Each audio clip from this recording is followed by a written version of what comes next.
nobody's stream. We're all a little mad here. And some of us are quite happy about it.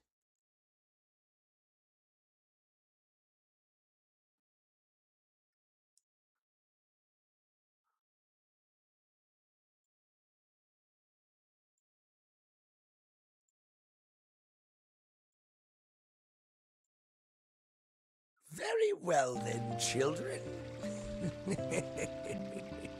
Shall we go to jail?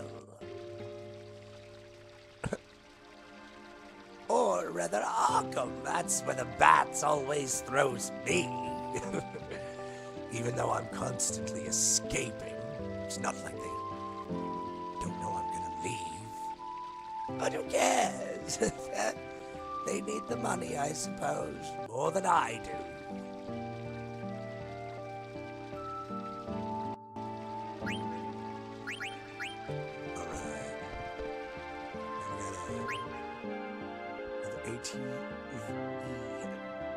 Active time event.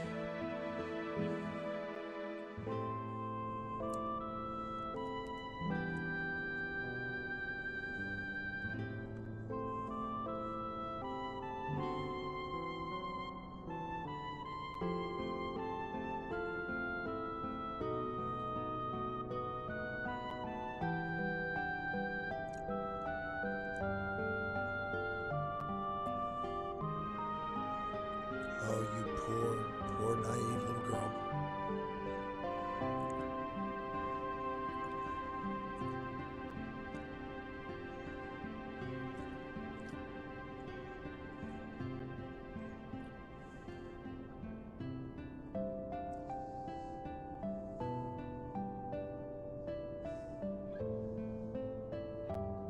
She honestly believes that Queen Braun was trying to save her. I mean, I guess technically she was. I mean, not out of any fucking,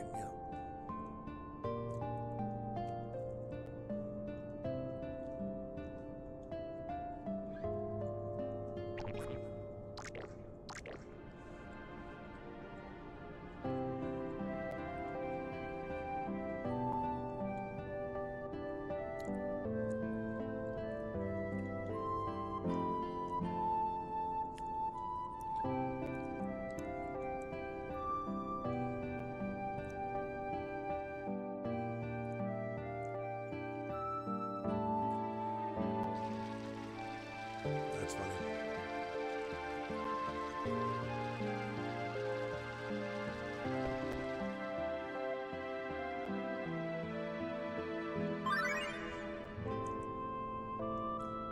I remember when I was younger,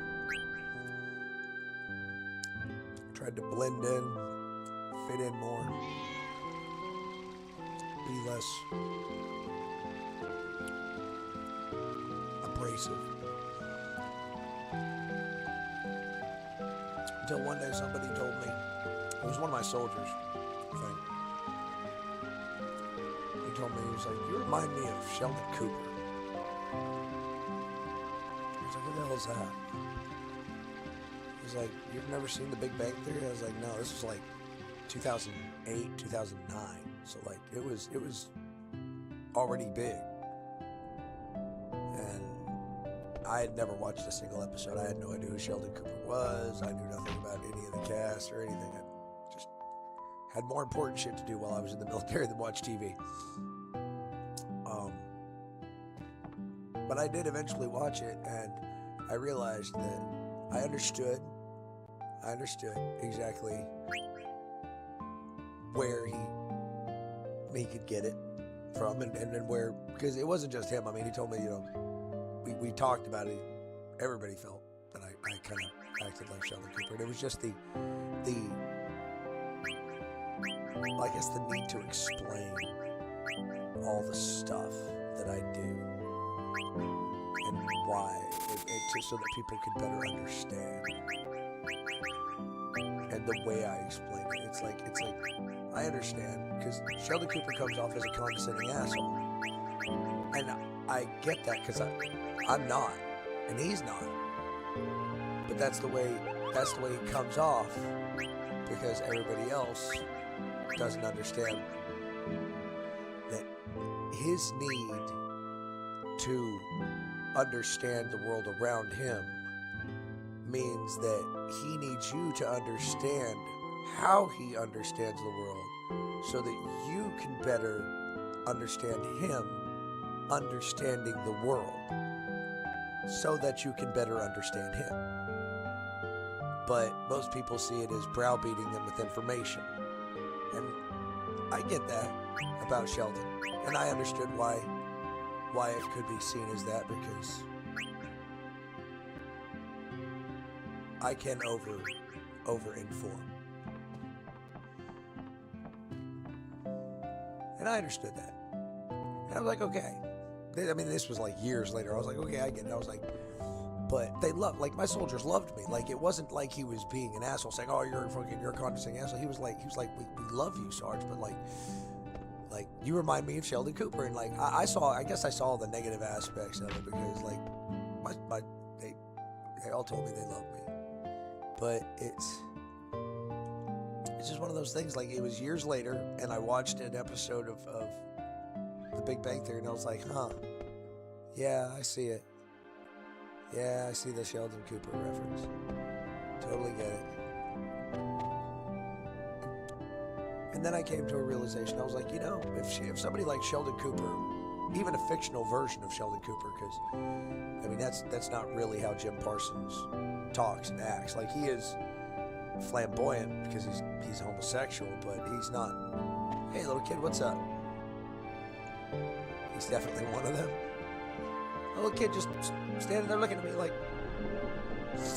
yeah, you always, whenever you're like anywhere where there's kids, you always get that one little, it's always a little boy, and he's always wearing a shirt or something. It's always too big, his sleeves are too big, and he's always got that runny nose, and he's always just sitting there looking at you. He doesn't ever say anything, and you're like, hey, what's up, kid? And he's just, we all remember that kid. I was usually that kid. They're the observant one, the one that sits on the corner on the edge, just watches everything, says nothing, knows everything that's going on, and tells no one.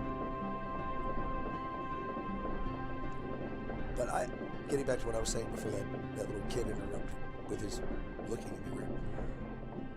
I figured even if a fictional version of a person like Sheldon Cooper, who was like, I can see myself in parts. I'm nowhere near that bad as Sheldon Cooper, but I could see, and if even a fictional version of him could have friends and shit like that, then I was like, you know what, fuck it. I'm not even gonna try to fucking to blend with normal people anymore. It's exhausting. It's like, I'm a very, very, very nice person, and most people aren't.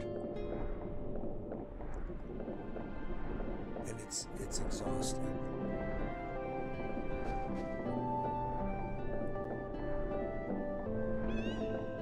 Because most people will walk all over you. If you give them an inch, they will take a mile. It's so exhausting. Everybody constantly trying to get one over on everybody else. Nobody trying to help anybody, altruistically or otherwise. It's like, if you're not actively paying somebody or working for them directly or some shit like that, they have nothing for you. They want nothing for you. It's insane. It's like humanity was given a price tag. People decided not to pay it.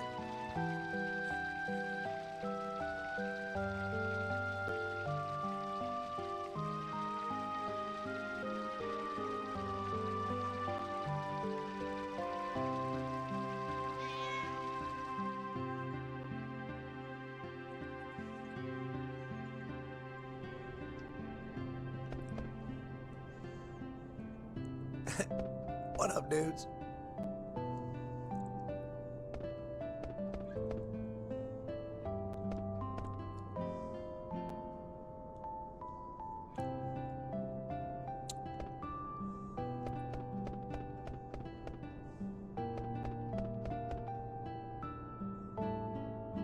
Yeah, let's be a peeping Tom. Let's look inside. Ooh, creeper shit. Oh, it's just the inn.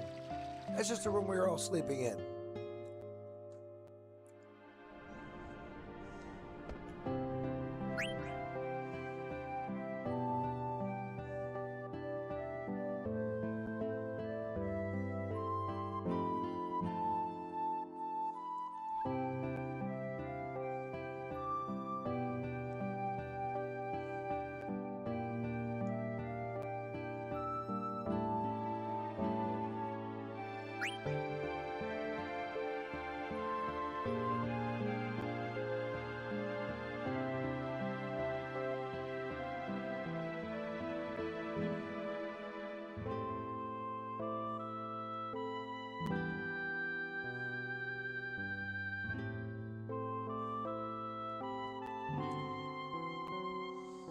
Here's the chance to listen in on some conversation. What up, bros?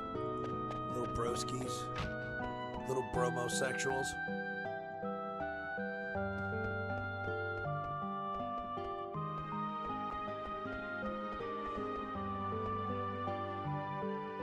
Black ale 5 gill, white ale 8 gill, red wine 7 gill, white wine 9 gill, water is 1 gill, and Goshel liqueur is 11 gill. No underage drinking allowed, cash only. Fantastic. He has pickles for 8 gil, dried potatoes for 4, kebabs for 10, and limblum pickles for 8.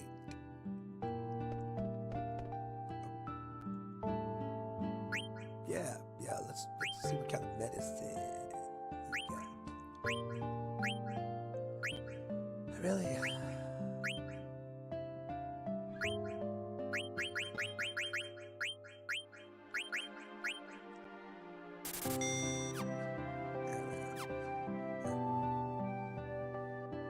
Nope. Well, aren't you just friendly then?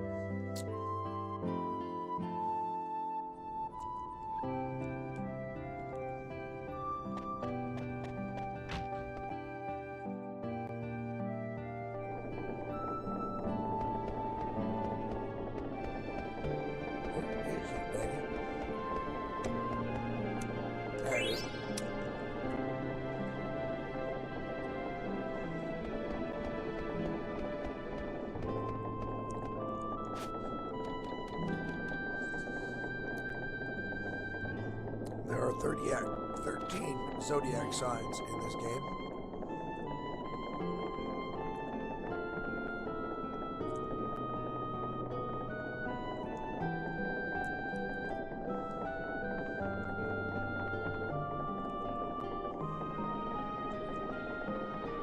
And there's no way to turn the windmill off until I go do other stuff.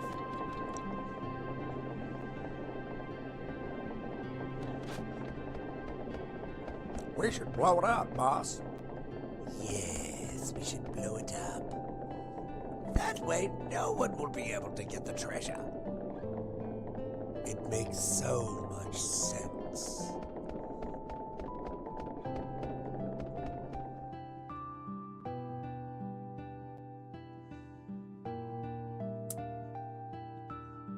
I'm a nobody. Oh, well, fuck you too.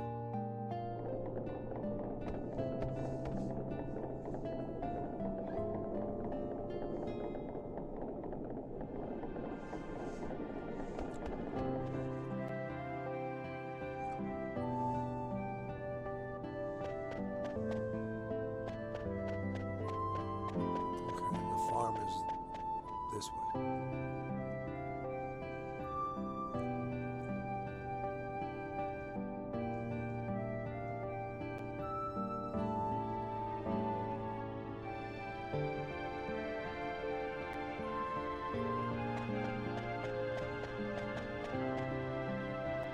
Of course she was blocking the treasure. Oh, old woman.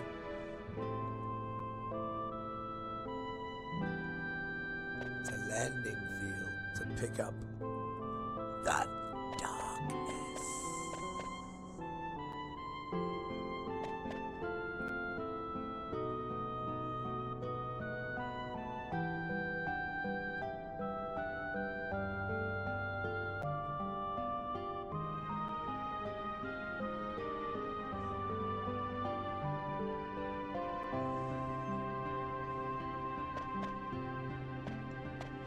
Yes, you can, Zidane. You can, in fact, leave by yourself. It's an absolute possibility. Something you can do. Yes, you can leave. It's true.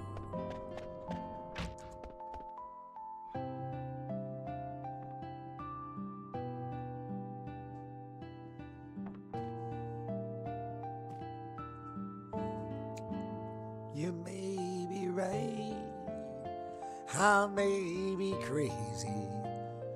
Well, it just may be a lunatic you're looking for.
Forced ATE.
Chocobo.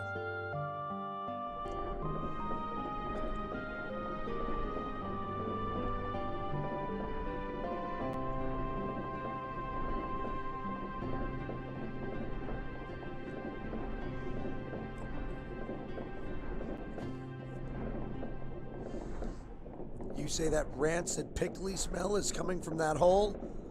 Don't put anything in it, Zidane. It's not worth it.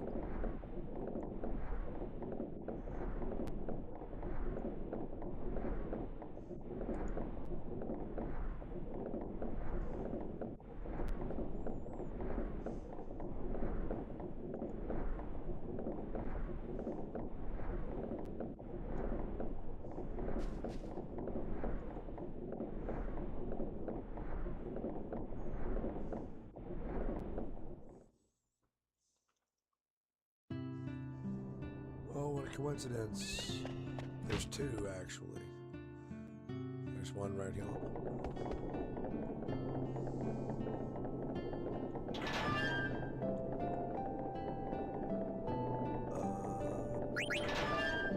We need to go get fucking Rusty Bucket.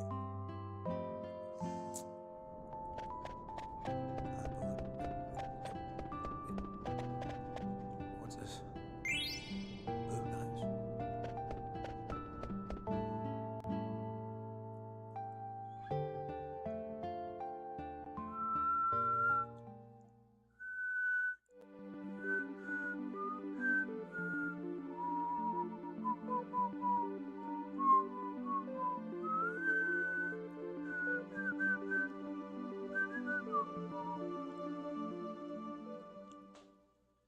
Oh, yes. The old man and his boat. Why isn't Rusty here? Why isn't the Rust Bucket here?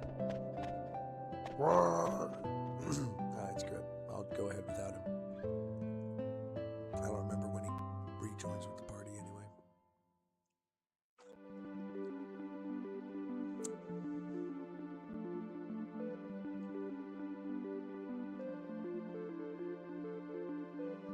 Back into Dolly.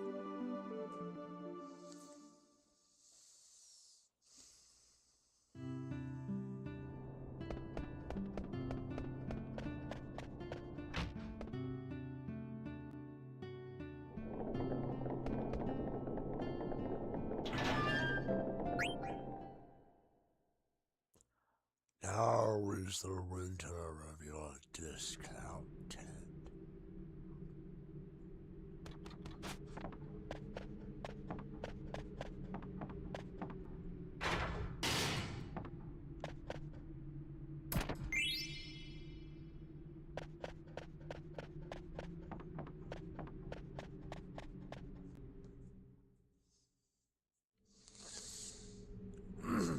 Or, if you prefer to say it the original way, now is the winter of your discontent. But I prefer the much more, funny, homeless version, because, whenever you become homeless, you learn a certain humor.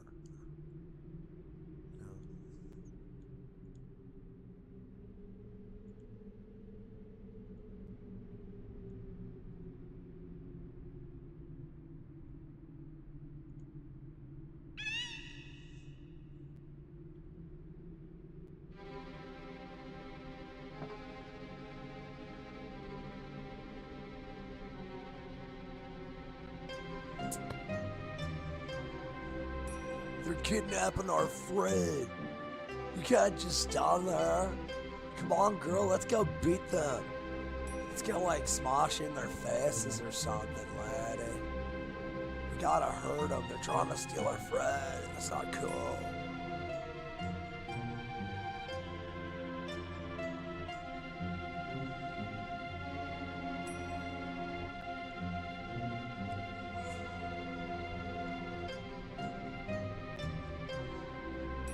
That's right, Sting. We will start trouble if Vivi is in danger.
normal to yawn. I hate my autonomic functions, but that's because I'm autistic, and anything that's outside of my control is inherently irritating. Just on principle.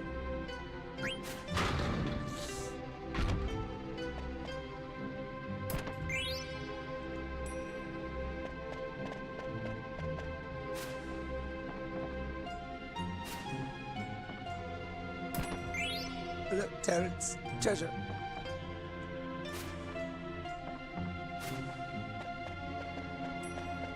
More free stuff. They're good about giving you free stuff in this game. Certain stuff you gotta come at it the right way, though. If you come at it the wrong way, you're not really gonna get it.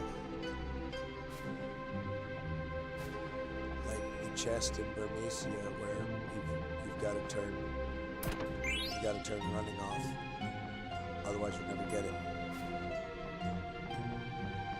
Like, because you literally, it's in one of the buildings in Burmecia, and it's on the second floor, and you're walking across a destroyed building. And if you run, don't walk, you'll destroy the floor and fall down and never reach the chest.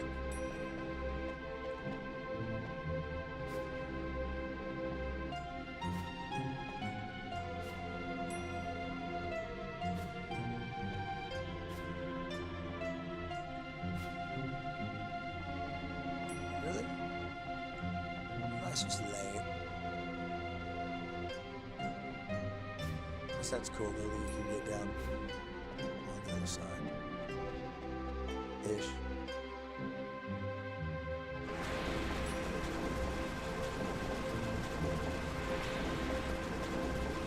It's a mist engine.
Arguments with that tactic.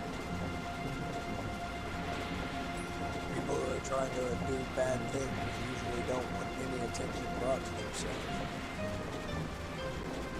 Evil only thrives in darkness and silence.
save it real quick.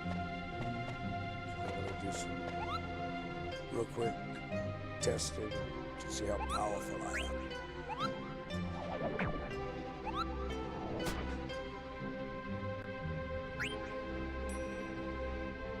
See if I can take on a Mastodon and survive. It really shouldn't be that hard. If I've done everything right, then I should be able to defeat the Mastodon at level 9. Otherwise, I won't be able to defeat the Waltz 3. And that will be an end to my journey. Open sesame. Oh, I like it when he opens things. You sound so pretty.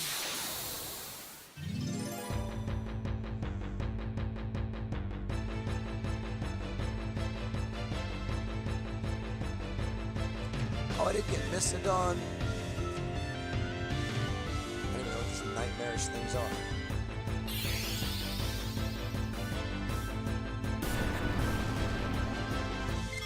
Dead. They're all dead. They're ghosts.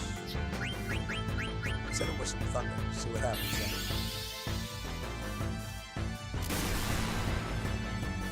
That's not cool.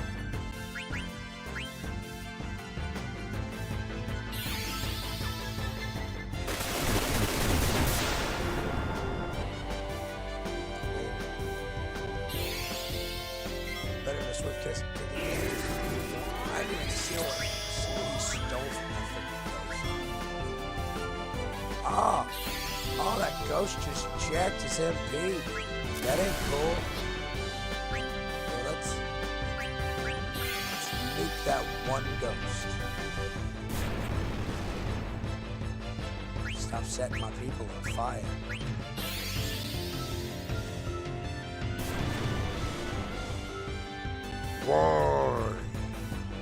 Why does it burn?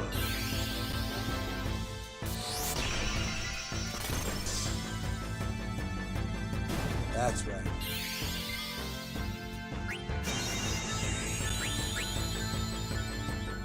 This is the part where you fall down.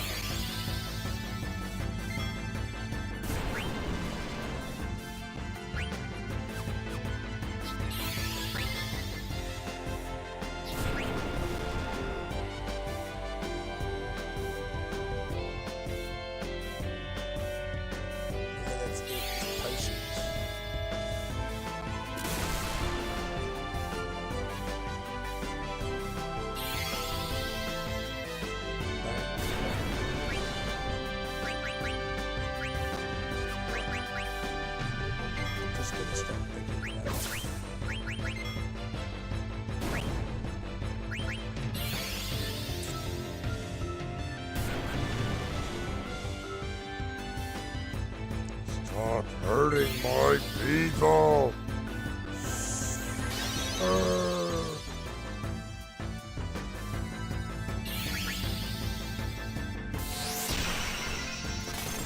As long as we're together, nothing can come between us, my love. It was just a booty call. Why don't you love me? Because you gave me crap.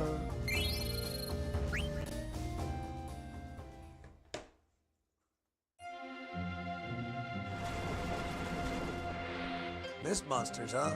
Yeah. Treasure. Ah, look at the treasure. Yeah, more treasure. Yes, treasure. I want to miss the dawn, damn it.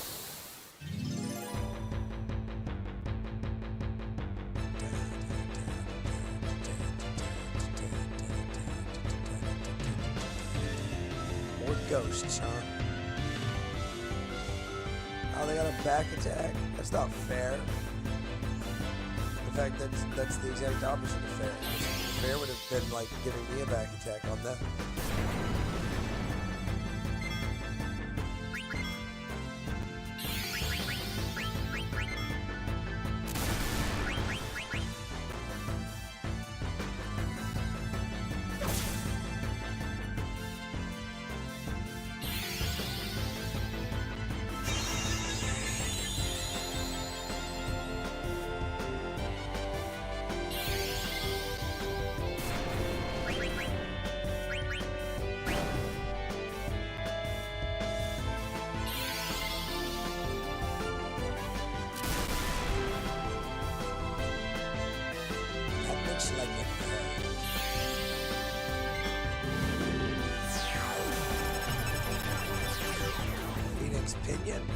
high potion or potion.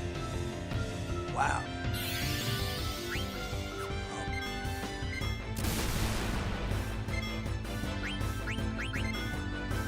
That's pretty crazy.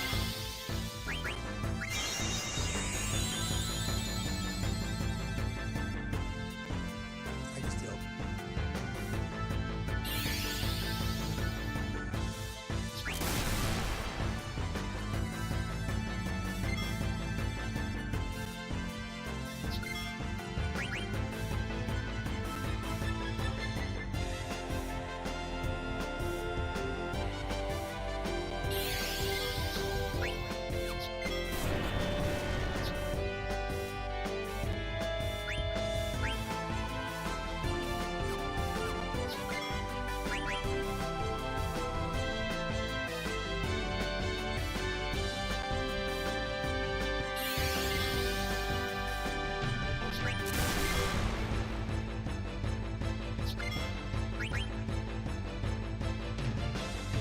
Nice.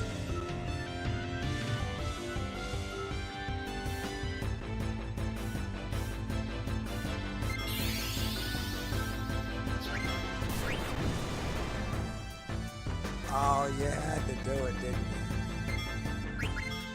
Well, if you're lucky, you'll let me steal that Phoenix minion before my boy here. First, freezes you in place, and then sets you on fire.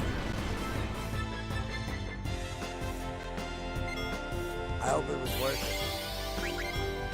If you survive, I'll break you. Really?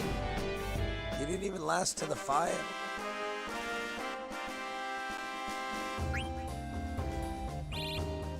Tell me you're a crappy substandard enemy without telling me you're a crappy substandard enemy.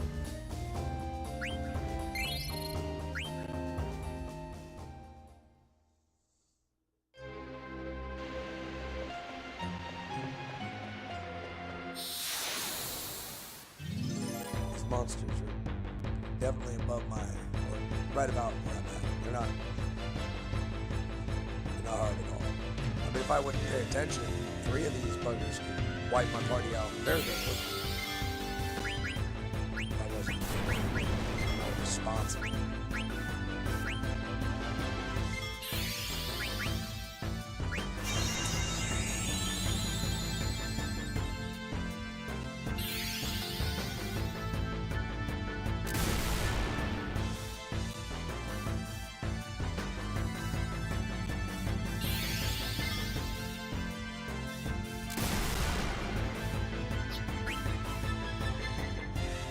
You gotta be hurting my girl.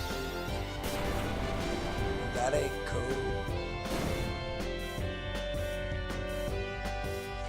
Really, that's some weak shit.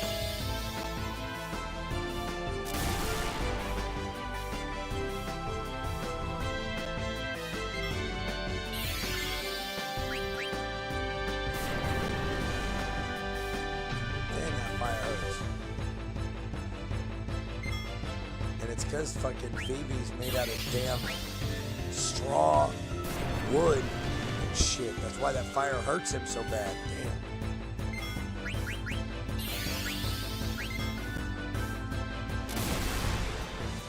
God, they are just fucking wailing on poor little Phoebe.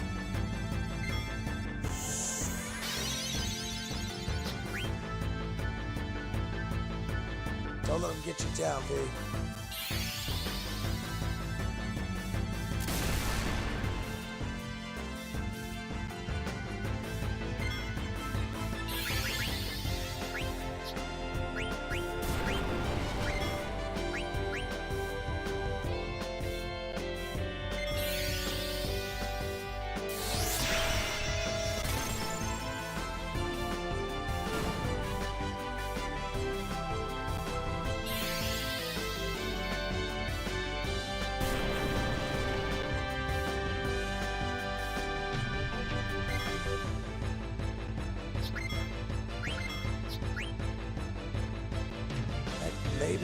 Maybe, if we're lucky.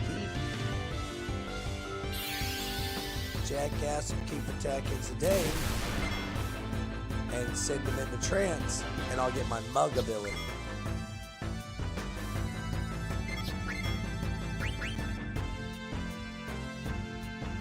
That has... I can't remember what mug does in this game. In this game, it's either 100% success rate, and it damages them, or it might just damage them.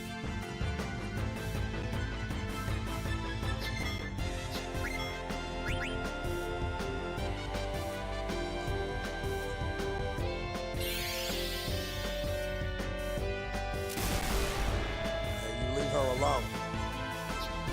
She didn't do nothing to no one, except that one time, to that one girl.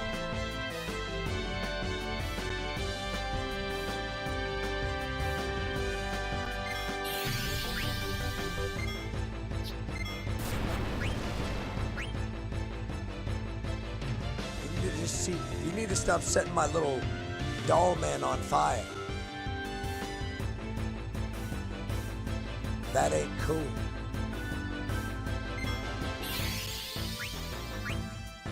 He ain't ever done nothing to good.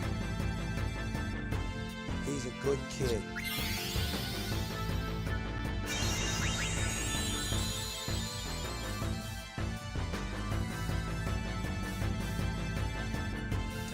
Buggers just holding on to those things, isn't it? And there it goes. Ah, you fucked up now, boy. Really? Fuck that, I must steal.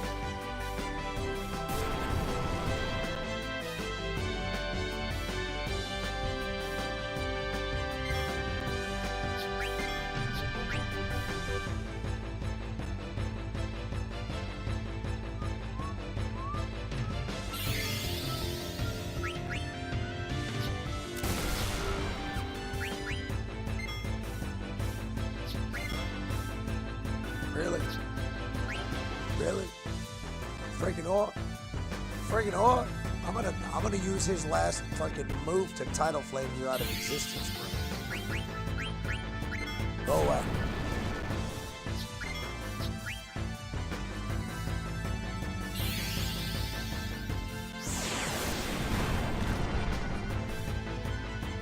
Yeah, 666 your ass back to hell, motherfucker.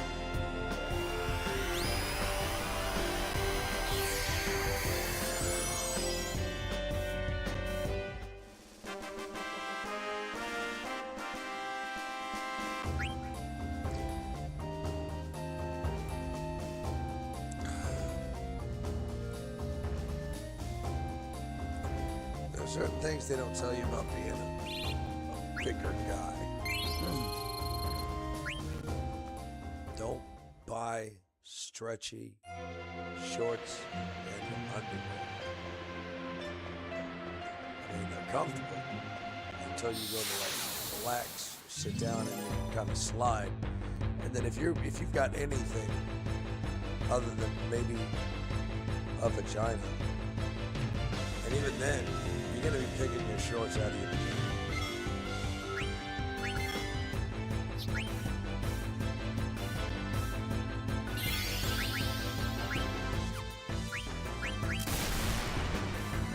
Now, why y'all always attacking Vivi? He doesn't like you like that.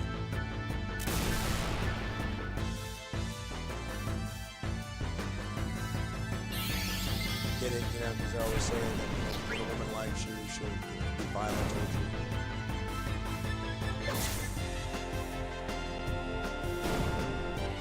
It's like, well, I've never known love.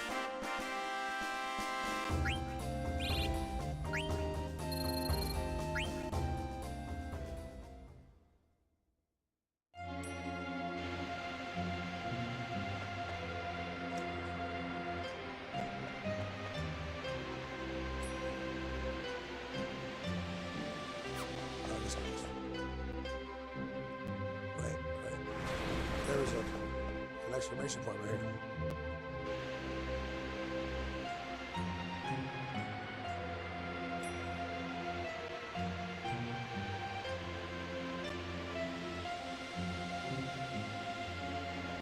Dane, if I had to guess, I'd say that the eggs are probably mist constructs.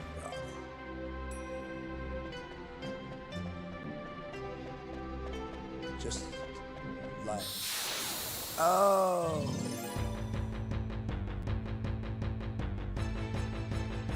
I mean, what monsters be anyway? Oh. It's freaking,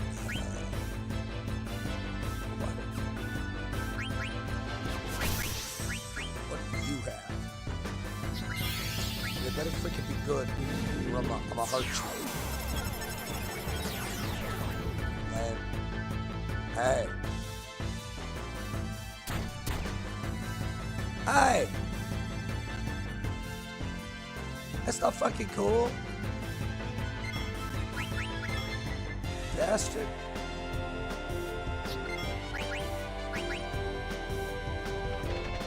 Hey!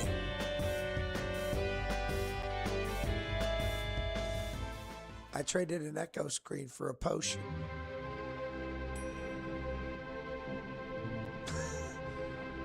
That's some of the most hilarious shit I've ever seen in my life. He stole a potion from me. I stole an echo screen from him.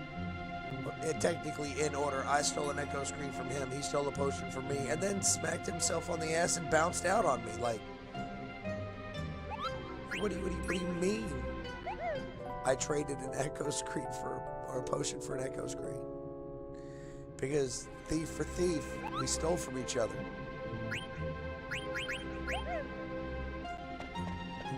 That's fucking hilarious. I should remember to clip that.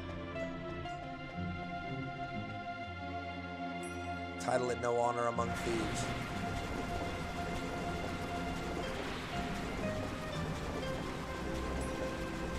I'm very ahead of my time.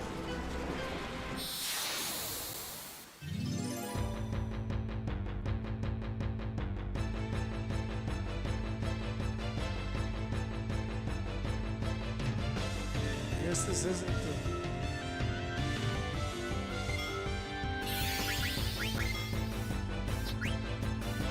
Mist Dawn area. Maybe it's one of the later doors.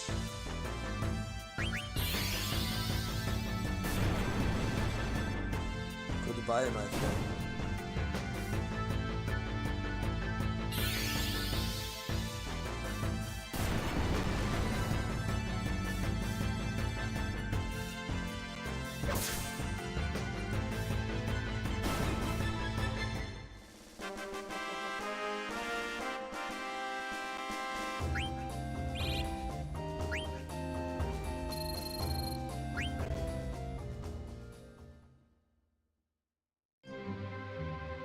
Well, I kiss my sweetie with my fist, and our pooch sleeps on the bed in her spine. I got a big old jacked up truck, but nothing between my legs, 'cause I'm a cook, country cook. I don't know. I just like to make shit up. That's usually how those motherfuckers are. Those fucking big, jacked up fucking trucks. You know, looking like retarded fuckboys. And they're like, yeah, I'm a man. It's like, no. But have fun. Jethro, or whatever your name is.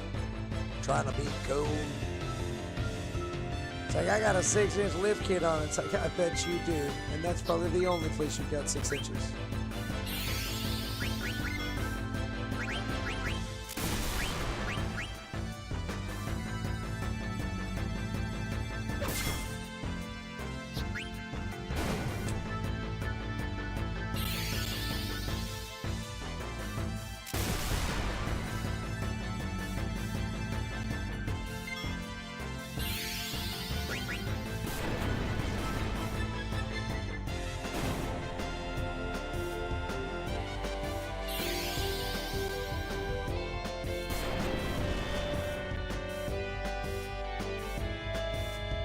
Excuse me, I believe it's time for you to die for real. Now disappear.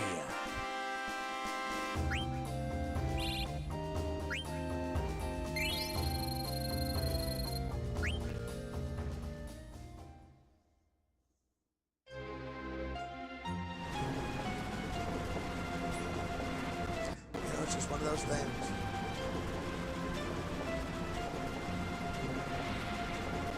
Yeah. Imagine that they figured out how to create a windmill without using wind. But, you know, a chocobo.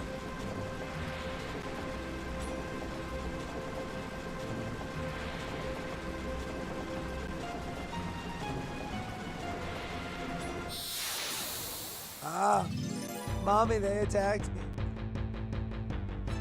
Oh, right, I don't have a girlfriend. There's no one here to console me. Oh well. That's life in the big city, I suppose.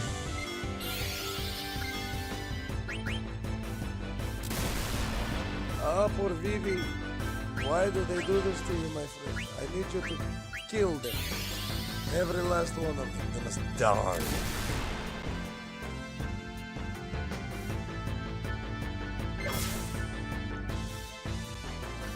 Oh, baby girl, if only you could summon.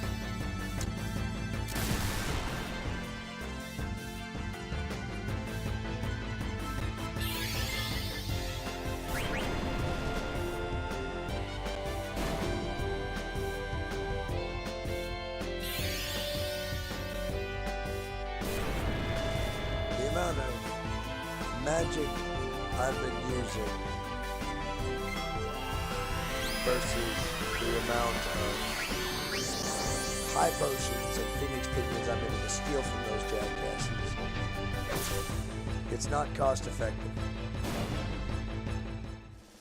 So I decided to stop trying to steal shit from them because I had one there for a good, I don't know, minute or two wailing on him. I tried like 5 or 6 times to steal from him, couldn't do shit. And I understand it's a percentage. Every single time I try to steal, it's the same percentage as every other time I try to steal. It doesn't ever change based on how many times I try to steal. It's always the same chance. But the amount of health aids I was using just to get a high potion of Phoenix pigment is not cost effective. It's not conducive to the amount of mana I was burning. Just the mana, not even counting any items of the 10 to regain all my mana and health. So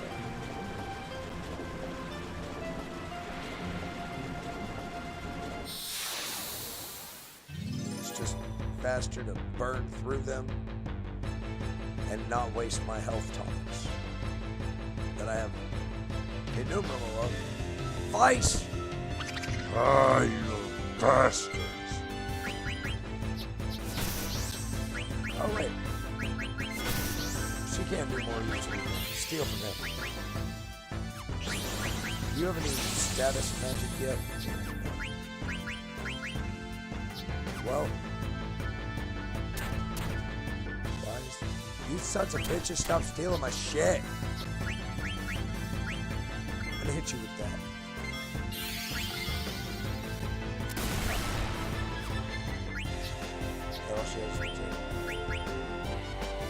Couldn't steal anything. That's not cool. Hey! Hey!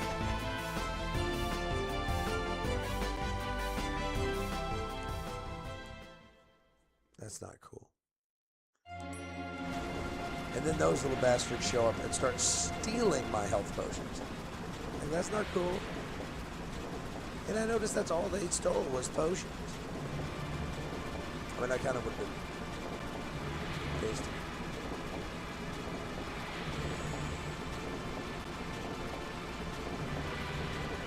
Hey, look. Robo-Mage.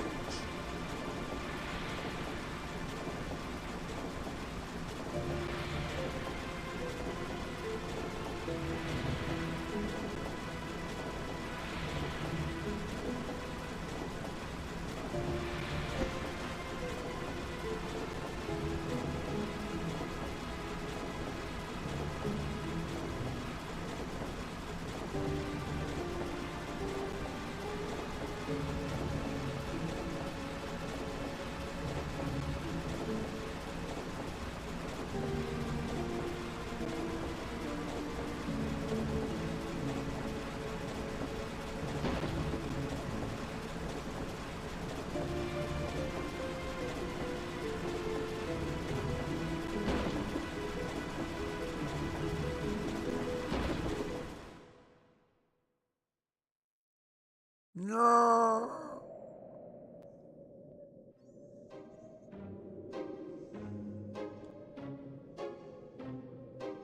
I want some grapes.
It has been brought to my attention that at some point today I'm going to need to trim my nails. Otherwise, risk castration.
I just read the thing.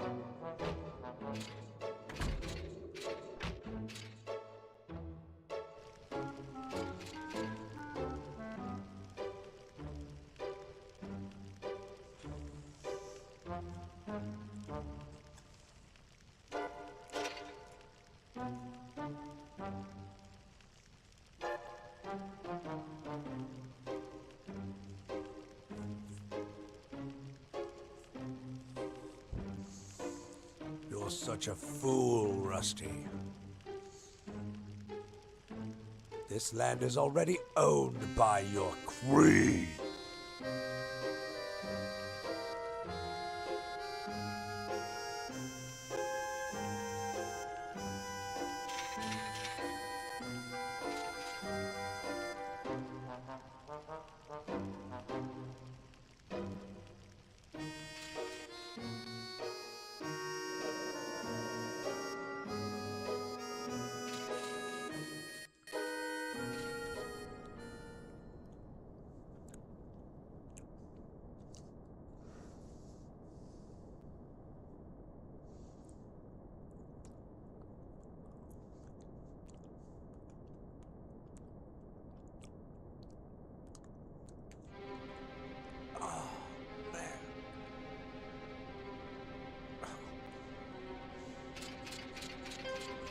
Remember I was saying about the stretchy spandex and shorts.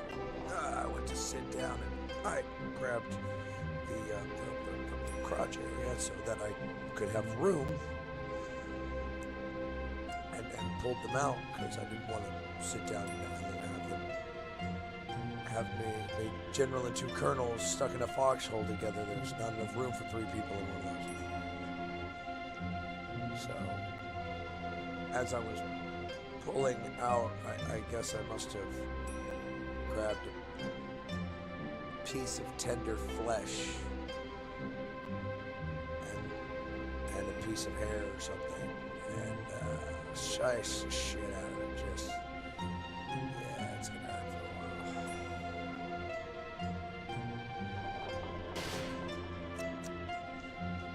for a while.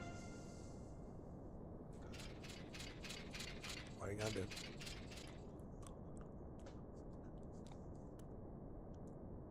I suppose the answer to that is trim my nails, but that's too easy of a response. Let me think of something darker. Darker? Did somebody say darker? I could do darker. I'm Batman. I could be the darkest you've ever seen. Dark like two dead parents. Dark like nothing but money and rage. Dark like a bat at night. You know that's what they call me, right? The Dark Knight. Because I'm the Batman. Oh, dear Lord, he's gone back to Lego again. Hey, there's only one Batman. No. That's not even slightly accurate. There are 6 Batmen in just the regular Bat DC universe. That's not to mention all the side universes. Poke him with a sword.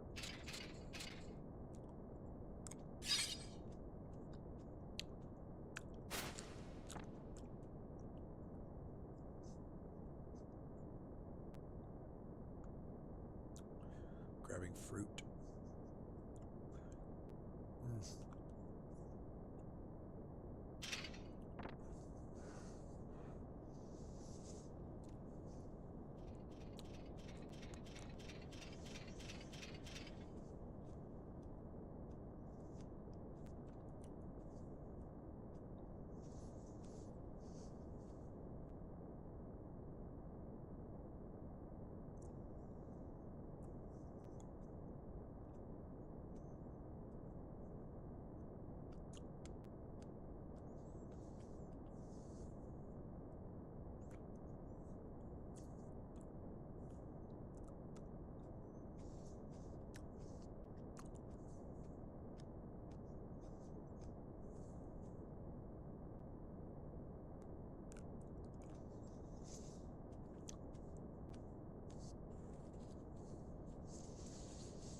I will say this. At least they didn't do anything lame. Like, while Vivi's depressed, he's also silent, and he doesn't cast spells. It's like, hey, it's Black Waltz number 2.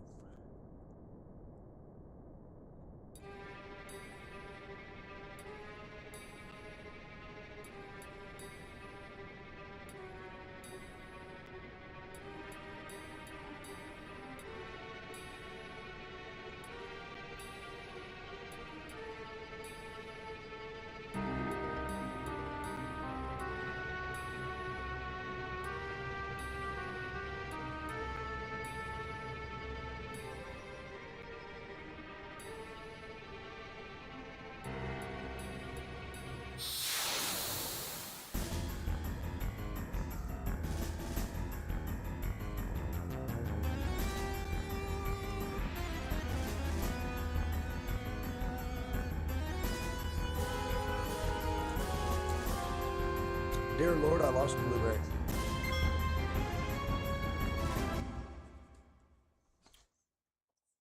That little bastard could have rolled anywhere.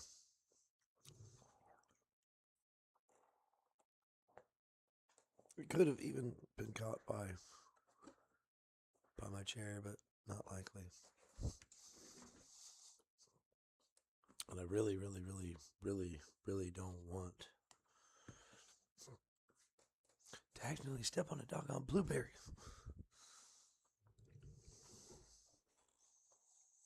Oh well. Hey, I'll just get Alfred to clean it up. It's not like I have to do any cleaning in this house anyway. I get my manservant, Alfred, to do it. He's been there all my life, but it's not like he's my dad or anything. My mother and father were killed late at night in an alley one night when I was just a boy, leaving me all alone in this world with nothing but my money and my rage. Can we get him therapy or something? Like, is there an option to reset our Batman? Like, do we get a different one, please? This one's plastic and fake. I'm not fake. You're fake. I'm the greatest Batman that ever lived. You know how I know? Because I never lived. Because I am the Lego Batman.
Oh, he nuked Phoebe. Quick.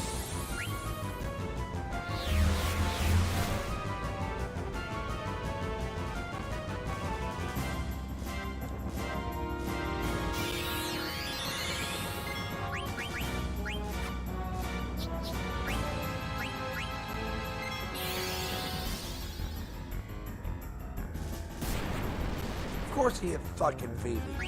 God damn it.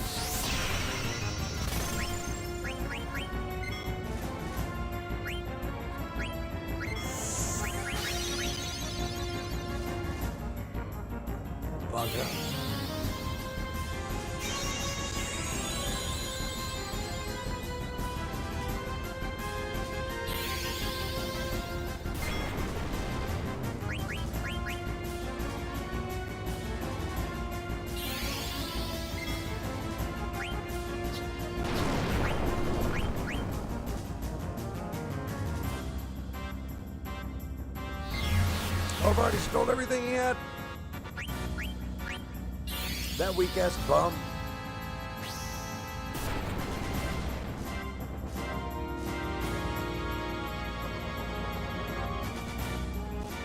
Just in time, too, I suppose.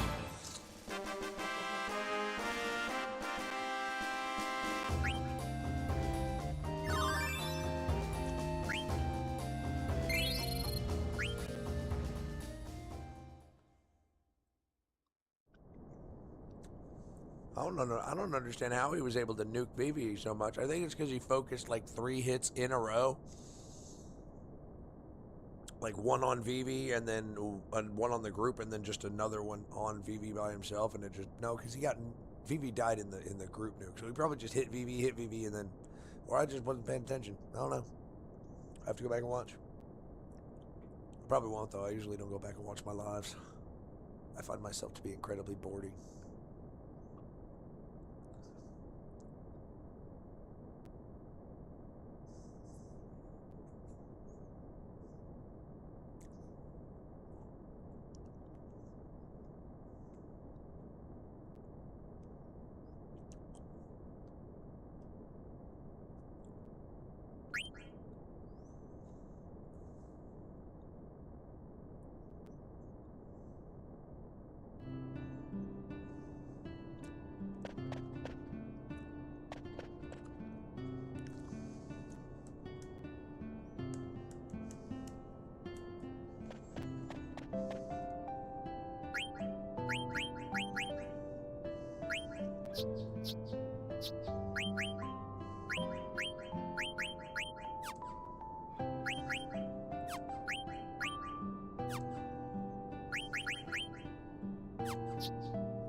Has protect.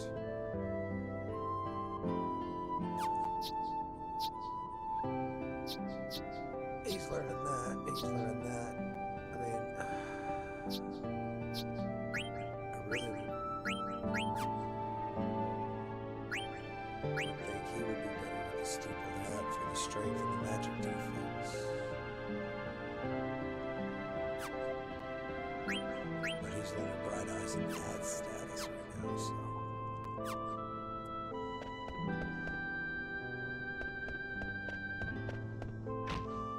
Weird little kids.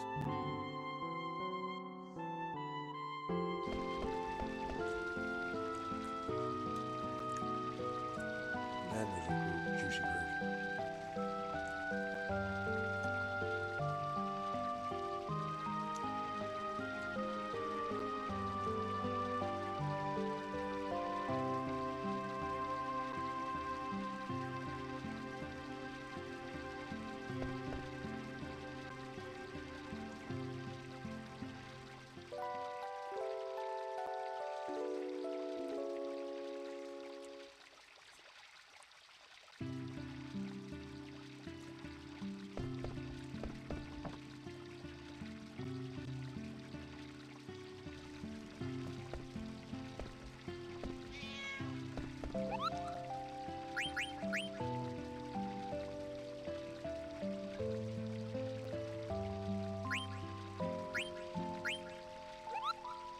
I know you do, little buddy.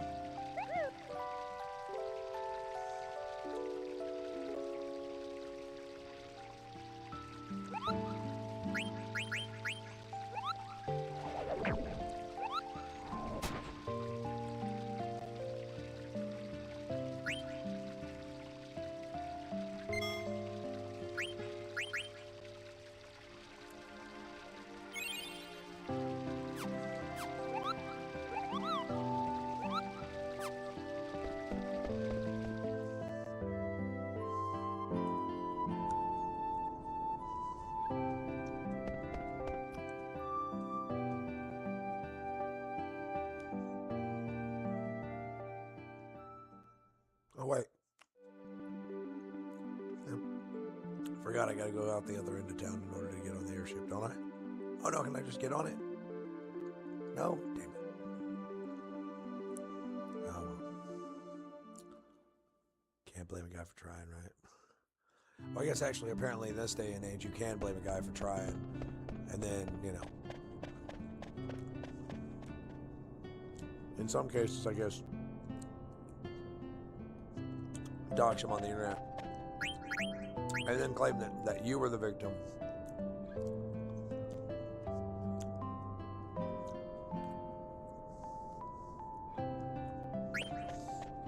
And then you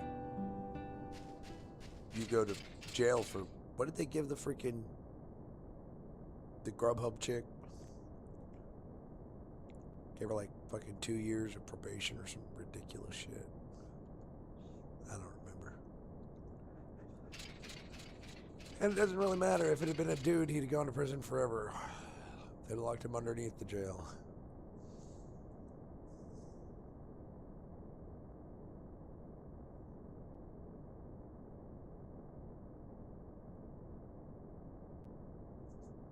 Not that I disagree with it if he had done the same thing that she did. But the very fact that it doesn't survive the gender swap, shows you the privilege of women.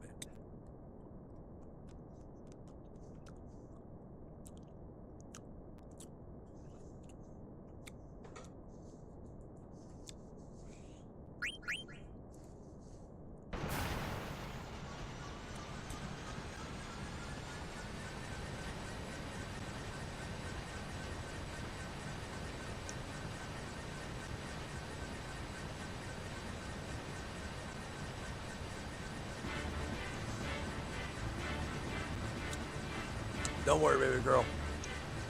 Get on the ship. It's my job to make sure it takes us where we need to go. It's your job to sit there and look pretty.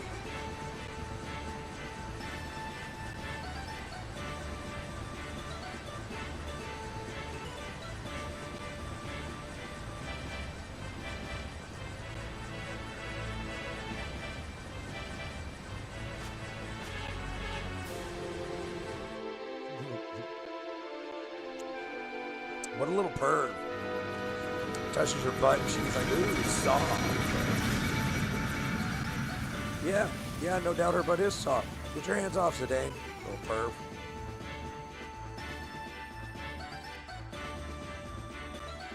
Oh. You think darkness is your ally, but you merely adopted the dark.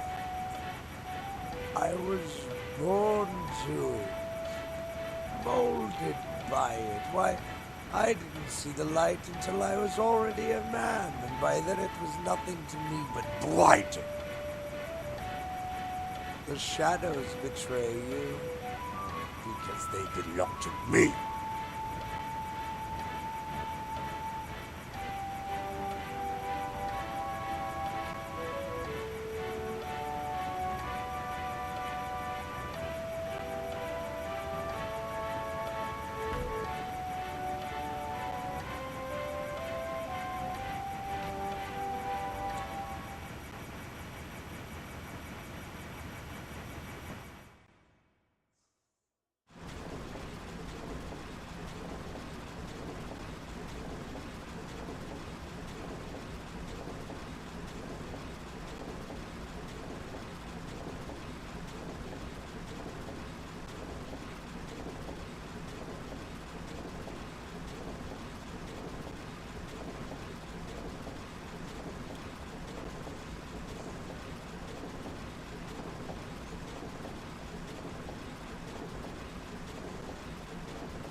Let's go hijack a ship, shall we? All right.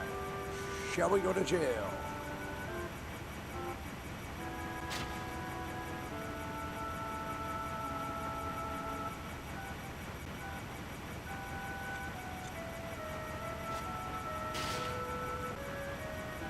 Hey, Rust Bucket.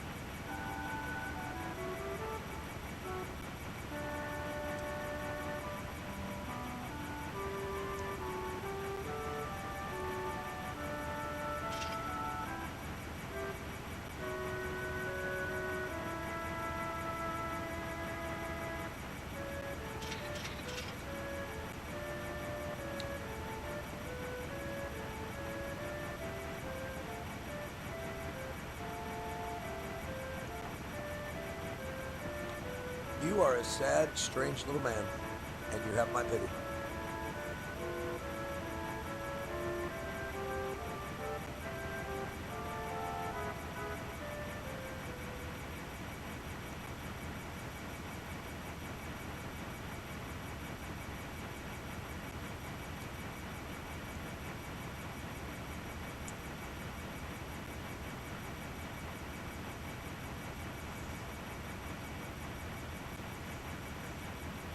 Well, if you think that would be honorable,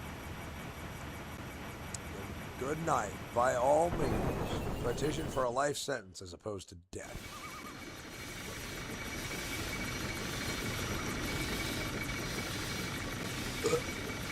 Excuse me.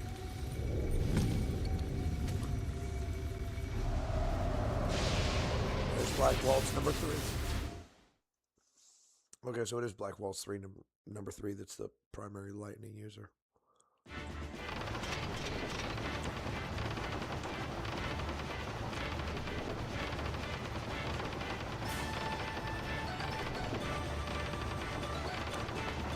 mean, well, technically all of them can use black magic. That being fire, ice, and lightning, stuff like that. The first Black Waltz you encounter in an ice cave. The second Black Waltz you encounter in a field. The third Black Waltz you encounter in the air, shooting lightning at you. At least the first time you encounter it. So you got ice, fire, and lightning right there, represented by the 3 Black Waltzes.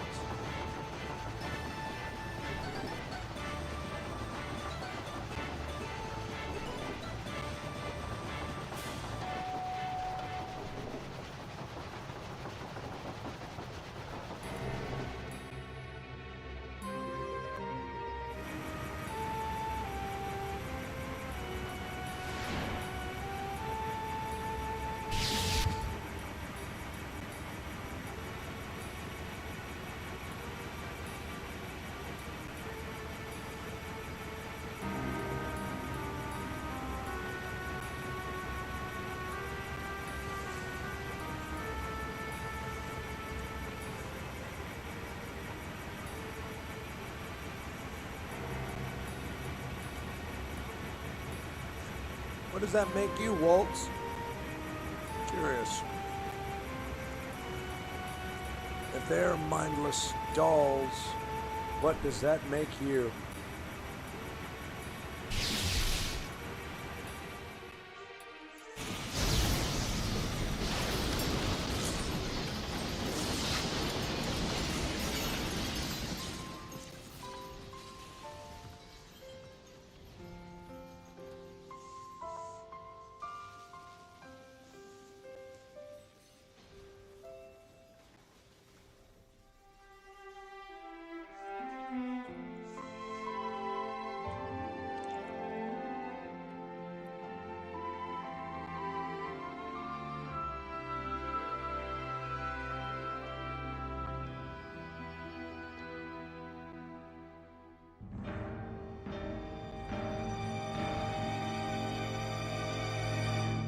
Bring it, you bastard.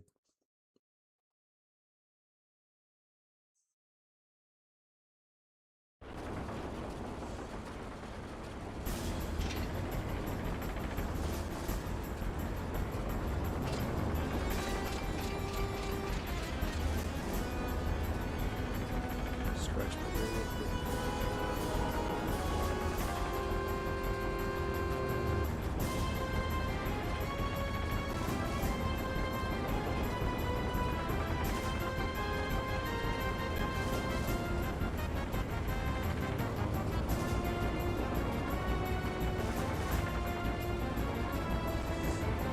Everybody's healed up, charged up. I haven't done anything since I got on the ship. Everybody should be equipped with the latest, greatest.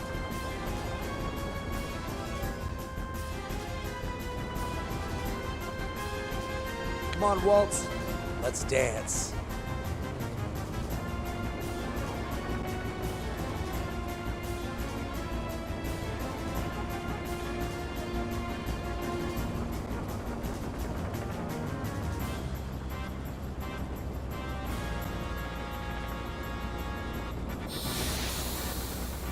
Well, Waltz, guess what? I obstruct, buddy.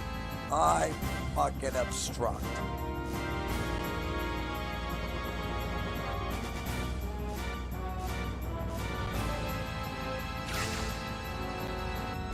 Oh, Phoebe. Straight into trance. Straight into whoop yo asshole.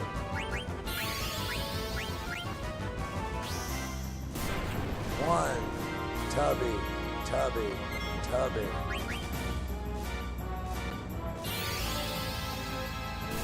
Two, Tubby, Tubby, Tubby. Three, Tubby, Tubby, Tubby. Oh, he got that fire. Oh, he coming at me with that hard shit. Damn it, Janae couldn't steal it. I'm hit him with that double black again. A little more skilling. Boom! Fire bad. T-shirts good. Money hungry crab asses bad. T-shirts good.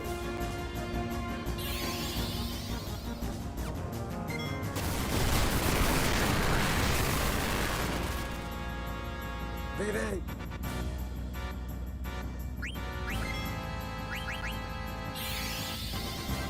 Get my boy Blue!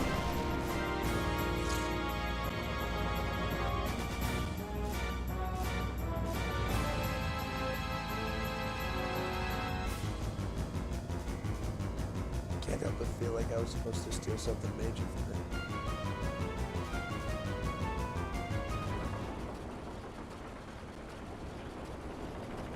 It's probably just like an ogre or something like that. Something like that.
Oh, yeah, he had a bunch of shit.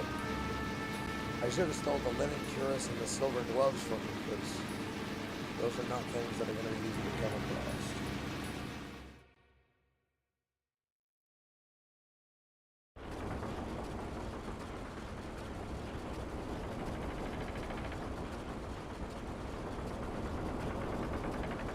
So I should really reset, go back, fight him again, and make sure to steal those things.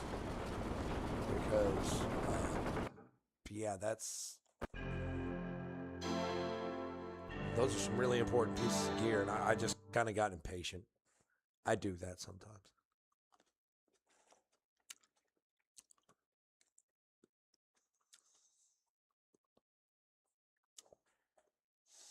Really, the problem is that my retarded ass did not know that he's only level 7.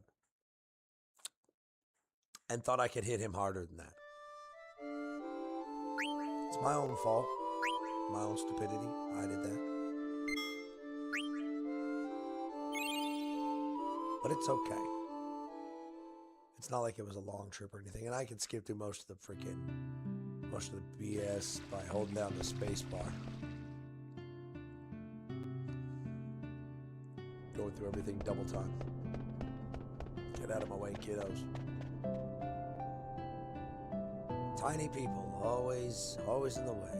Tiny people. And it's not like it's their fault. They're tiny people.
There we are.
You ain't got nothing coming from me, Waltz.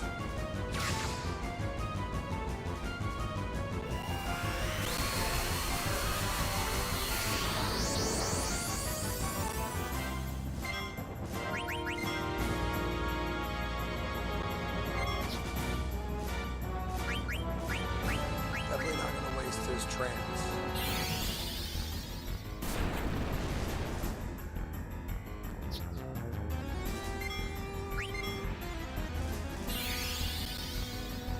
must steal until it says that he doesn't have anything.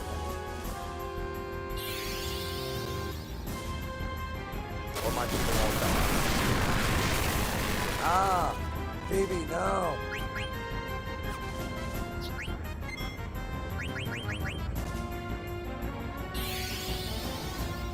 Waltz doesn't want to survive anyway. He told me so. He's like, I really want to die. That's why I got on your ship. He's like, I hate life. Like, for real. Like, I for real hate life. He's like, I be hating life all the time. Y'all just don't know because you don't be listening. But I be telling you all the time, I hate life. That's why I jumped on your ship. Because I hate life so much. But I just can't stand life anymore. And I want you guys to end it for me.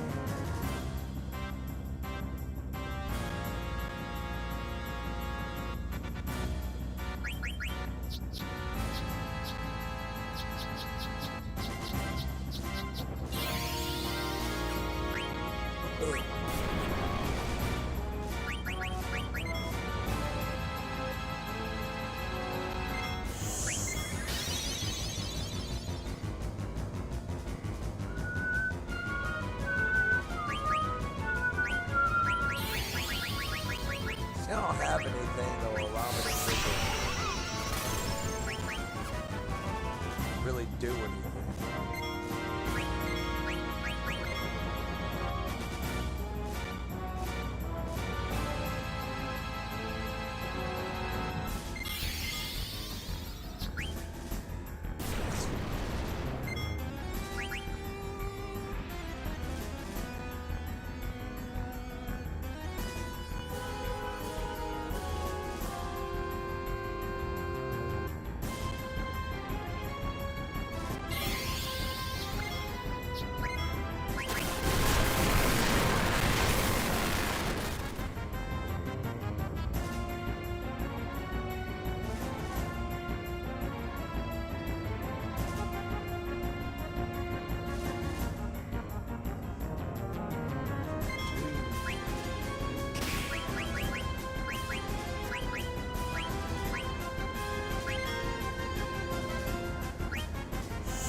How dare you touch me?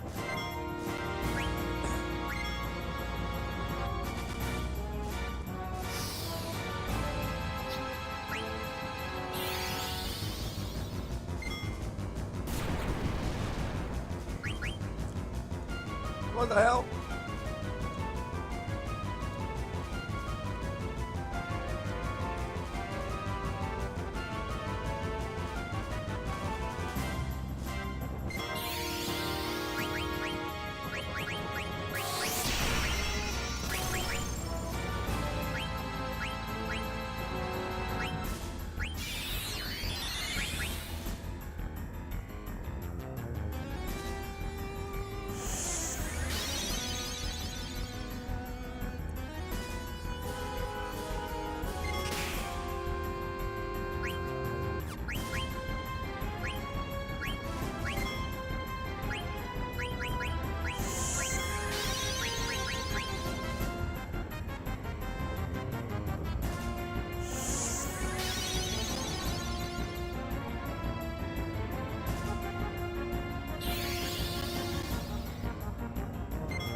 That hurt.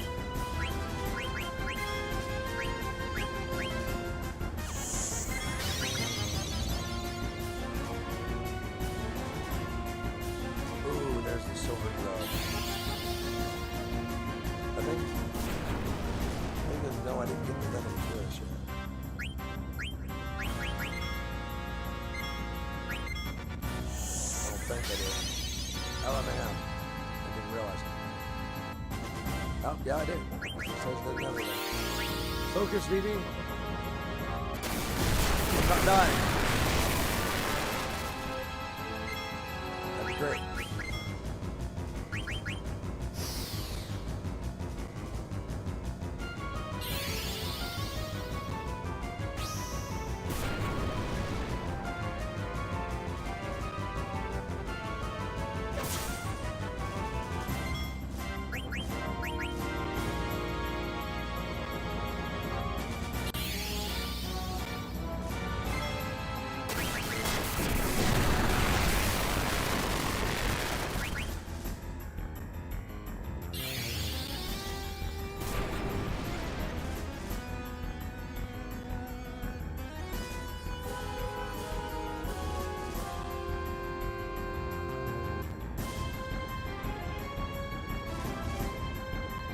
Too easy.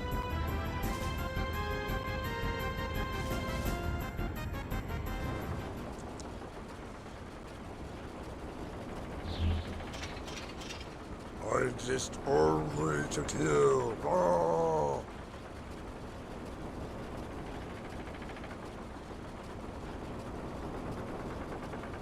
I'm not evil, you're evil. I just sound this way.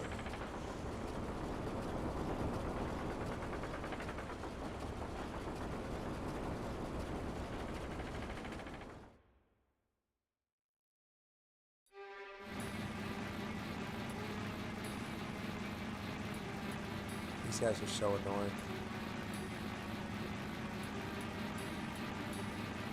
It's like the whole twincest thing. It's like, it's so gross.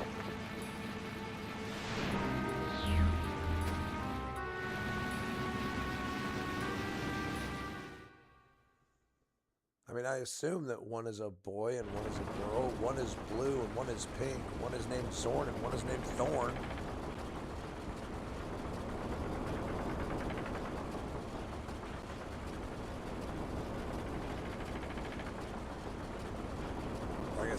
I guess it could be misconstrued as red, but on no TV have I ever had Zorn's outfit be red.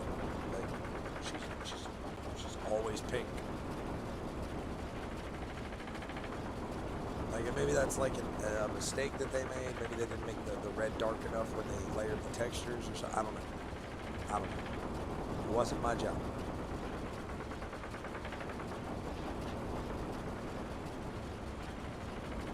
But like how you can clearly see that Willow's outfit is orange with maroon boots, and Zidane is wearing a dark blue vest and light blue jean pants. They look like freaking blue jeans. Like so, and Rusty is quite obviously wearing plate mail in a silver gray color scheme. So I'm pretty sure it's not my eyes. Unless all of those things are wrong, what I just said. I mean, that's always a possibility. As an objective person, I must admit that my subjective reality is not everyone's.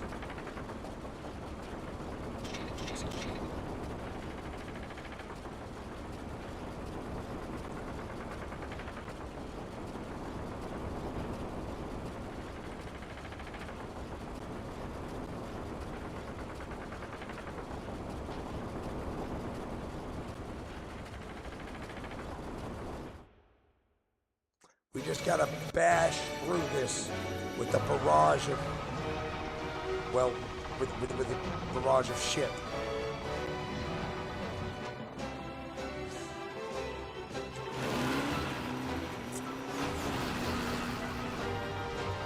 And you know, if it wasn't for that meddling bastard, Southgate would have been closed or something.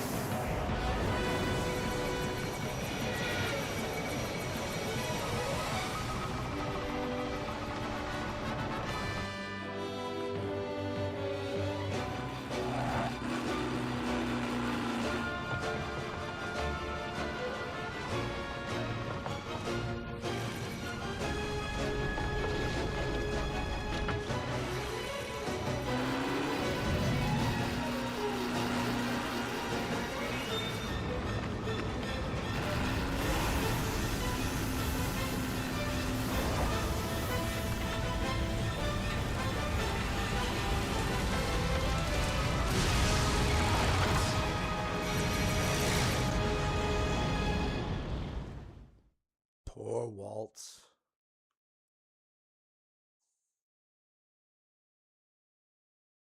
Didn't consider the energy ribbons coming off of his plasma ball.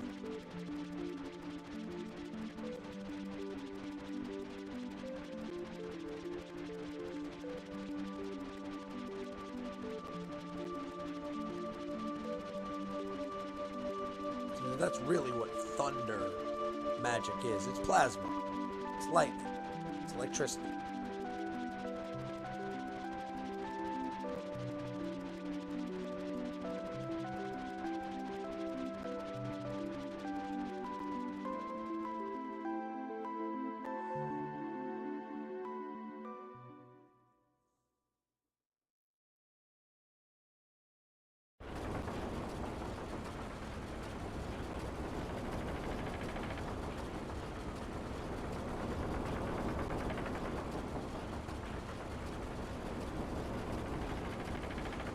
That's usually why when you learn magic in most games, you start with fire. Because making something combust into a flame is easy, because that happens at the lowest temperatures of combustion. And then you learn how to suck the heat out of something. Once you've learned how to put enough heat into something to ignite it, you learn to suck the heat out of something. And once you've learned to control the heat by sucking it out, putting it back in becomes incredibly easy, to the point that you don't even need to put it in. You can just manifest the energy directly in the form of the plasma ball.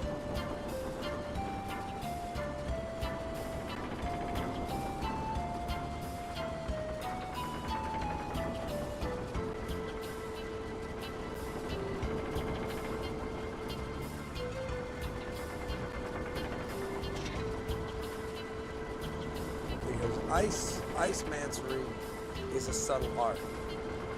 Pyromancy is something that is useful, that somebody could rationalize with their mind. They have a tool, they have a job, it's something that they can use. So learning the basic, that's why, like, even in Elder Scrolls games, you always start out with a basic fire spell. Because that's the first thing that everybody learns, is the basic cantrip, to just set something on fire. And then as you learn the more subtle art of thermonuclear physics, I guess, is what you really have to learn. The understanding how energy flows in a liquid matrices of superfluids.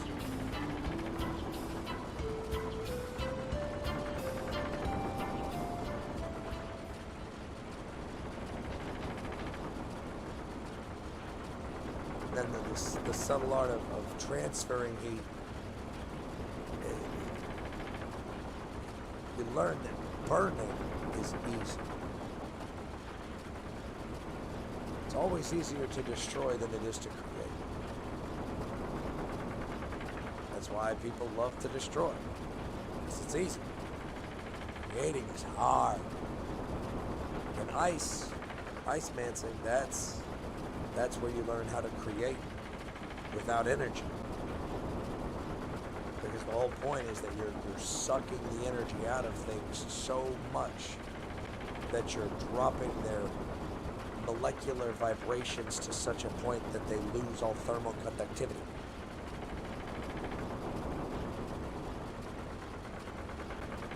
And you do that to the air, and you form an ice crystal in the air. You do that to the water, you form a water crystal. You do that to, well, anything, and you'll form a freezy pop out of it, you know. It's just learning to focus your intent and your will.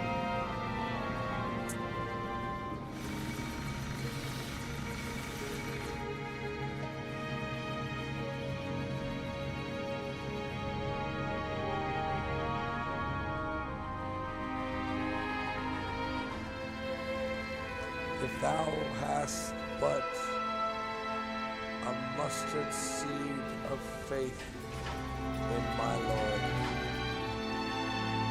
you will say to this mountain, be gone from this place to that, and it will be so, and nothing will be impossible to you. what always angered me was when I would read those words and know that every adult around me was lying. When they would say, well, that's a metaphor for getting rid of a mountain of problems in your life. You know, the mountain is symbolic for a hurdle you must get over. And I'm like, as a child, I was like, okay, I could buy that if the literal wording did not say, you will say to this mountain, not a mountain, not any mountain, not the mountain. You will say to this mountain, be gone from this place to that place. In other words, physically remove yourself from my presence. It was literally Jesus saying, no. Listen to the words coming out of my mouth. He spoke in parables, but he didn't make things hard to understand. He was very, very, very eloquent. If you say to this mountain, be gone from this place to that place, and it will be so, and nothing, literally nothing, no thing will be impossible to you. No thing. Nothing.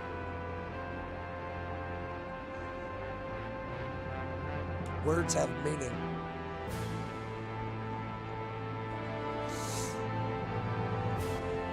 And I've studied the etymology of words for a very long time because I understood that my body language was never going to be understood by people, and that's like actually like 60 to 70% of most human communication is body language. And I learned very early on that I was never going to move like regular people did. I don't want to. It's highly inefficient. It's ridiculous. People look stupid to me with the way that they move sometimes. And I'm sure they look at me and they're like, well, you move like a robot. I'm like, I don't care. You look like a gay robot. I don't care. I still eat pussy better than you.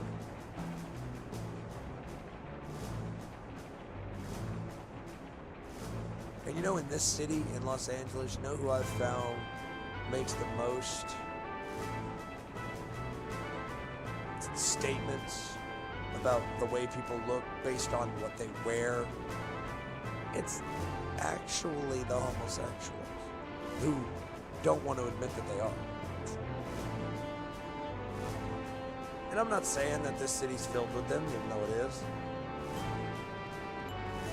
I am saying that most of them will do anything to get the straight dick, including cutting off their own.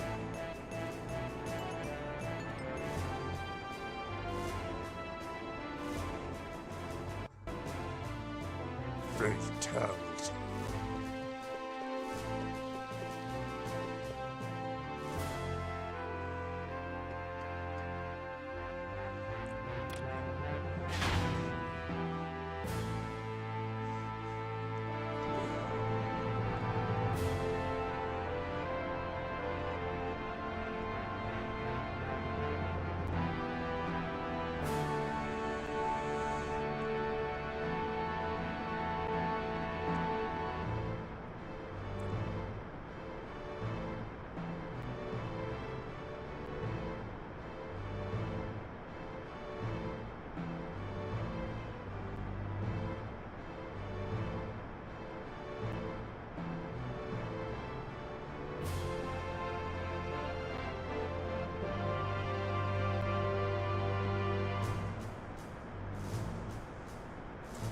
Sid is one of those Square names that you'll find in almost every Square Enix game, or Square Soft prior to their merger with Enix.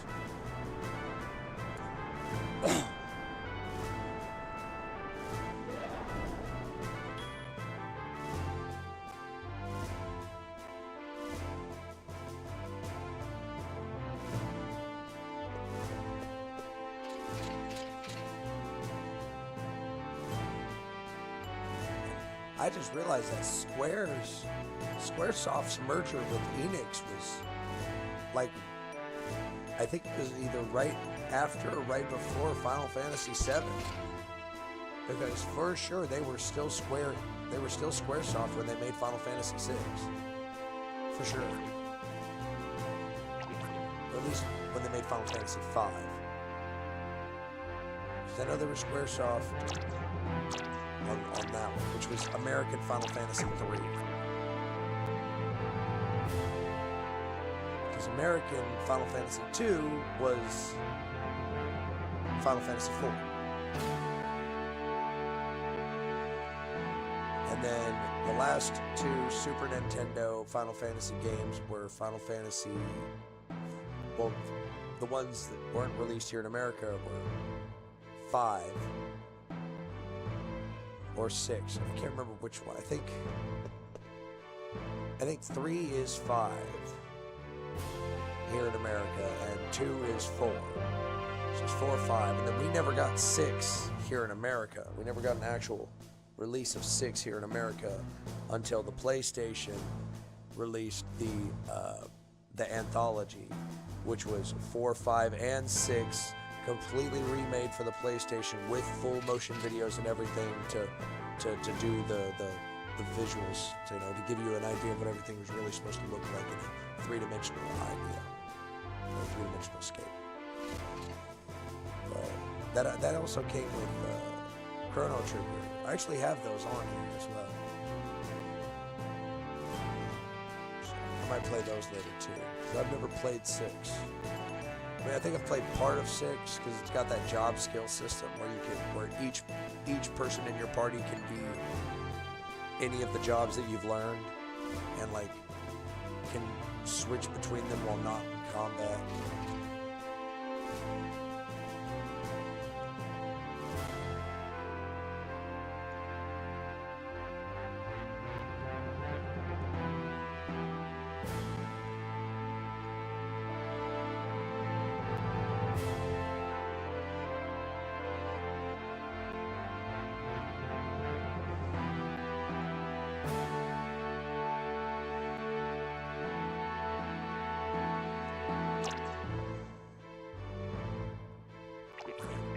Sig, Cecil, what are some other ones that freaking Square uses that they've always used? Ragnarok. They use all the old gods for their Idolins or GFs or summons or whatever that specific Final Fantasy game calls them. In 8, they're Guardian Forces. In 7, they're Summons. In 9, they're Idolins. So it's really whatever you want to call them. They're named after the old gods. Ramu is an ancient Indian god. Bahamut is an ancient Indian god.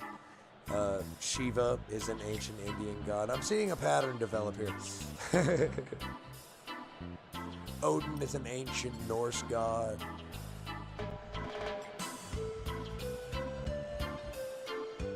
But they're all named after ancient gods or divine beings.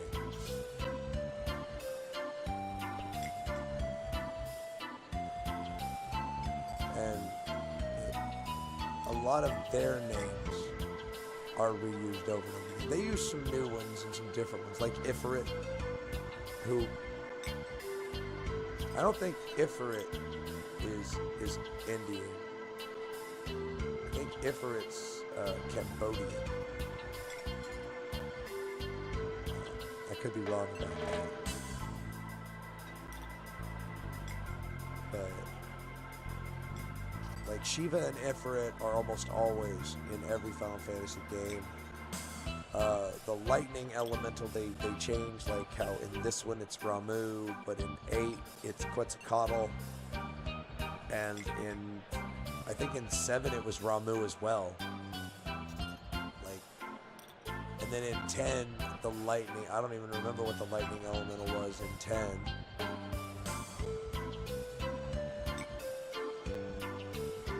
And then they've got all the non-elementals. Bahamut's almost always a summon you can get though. And then they've got other names that they carry through, like God Save the Queen. or just save the queen. Which in this game, save the queen is the weapon that Beatrix uses. And in Final Fantasy VIII, save the queen is Keistis' ultimate weapon. Which Keistis is the teacher that uses the chain whip nunchuck thingy. It's really hard and difficult to tell what it is on the game because it only bends in like a nunchuck form. So. But I think it's supposed to be a whip. Because, yeah. And then, like how in this game, the Ragnarok is a sword that Rusty gets. Big, huge, bladed red, looks like dragon scales. But in Final Fantasy VIII, it's the name of the final airship that you get. The big red spaceship that you grab from while you're in outer space. It's called the Ragnarok. You know, so it's like they reuse these names throughout all of the games, and it's first. I've played virtually every Final Fantasy game up to fucking 14. Yeah, I think the only ones I didn't play were 11. I got to play 12. I didn't actually play 12, but I got to demo 12. I'll say that. I didn't really get to do anything in 12, but I got to demo it. It was pretty cool. It was the first one that had it was the first one after the online. It was the first single player that had the open world where you could see the monsters in the world. And they didn't just randomly appear, pop up. And I think we kind of lost something with that, you know? Like, I liked the random encounterness, you know, where it's just like, you're running around thinking everything, and then just, you know, I like that shit. It really speaks to my youth. I don't know. I'm worried about that. I've played Final Fantasy 1 on the NES. I played 2. I played 3. I actually went back and then replayed 1 and 2 when they released them on Dawn of Souls. And then I played Final Fantasy 4. That was the first one I played. I played it as Final Fantasy 2 on the Super Nintendo back in 98. Or, no. 89. No. I was 92. There we go. I was 9 years old, so 1992. That's when we had it. It had already been out, I think, for a while. But that's when I got it. When I had it. Because we had SimCity, and we had that one, and we had Super Mario World, and we might have had like 1 or 2 other games that I don't remember. Oh, we had Mario Kart. Yeah, because I beat my brother's ass in some Mario Kart.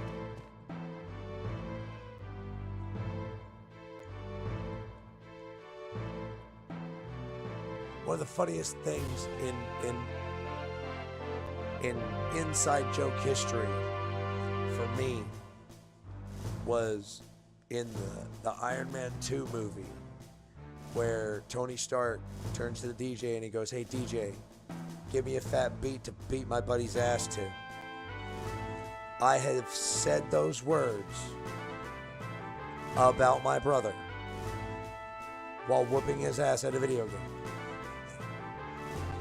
I said, "Hey DJ, give me a fat beat to beat my brother's ass to," and then smashed him in Mario Kart like 6 times. And I was like 8 or 9 years old. No, I was probably like 7. Yeah, because we still lived in Eagle River at the time. We hadn't yet moved back to Sitka. Because when I was a kid, we moved from, I lived in Eagle River, Anchorage, and Sitka, Alaska. Those were the 3 primary residences that I lived in. Now, my mom did date a dude named George who lived out in Wasilla, and we stayed out with him for like a month or so until he went fucking crazy and like literally like he lived on the edge of a cliff, and I like to think that maybe he saw the light one day and decided not to jump off it, but I don't think that's what happened. I think one day he decided that he could fly. But most of my time was spent in Anchorage, Eagle River, and Sitka, and we hadn't yet moved back to Sitka because that's where I did 3rd grade at. 2nd and 3rd grade I did part of 2nd grade in Eagle River at Fire Lake Elementary, and then I did I think the rest of it, I may have finished it at Fire Lake Elementary. You know what I did? I did because I was in Cub Scouts that year too at Fire Lake Elementary, and I had my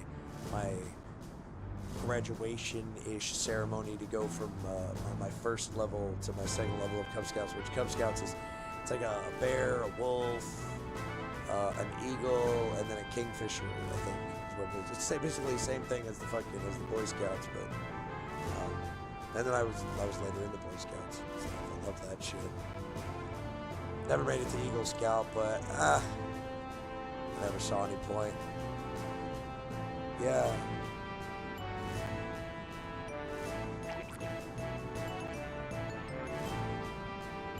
The more you do, the better you do it, the less people will want to help you. And the more people will demand that you help them because you're able to. Because their expectations and entitlement are so fucking high that they've decided that they get to decide because of your skill set that you should do this or that or anything. That they have some autonomy over your being and existence just because they think that you're talented in some area or that somehow entitles them to decide what you can do. Because they don't have that power, they don't have that ability, and somehow you possessing it gives them the right to decide what you can do with it or should do with it.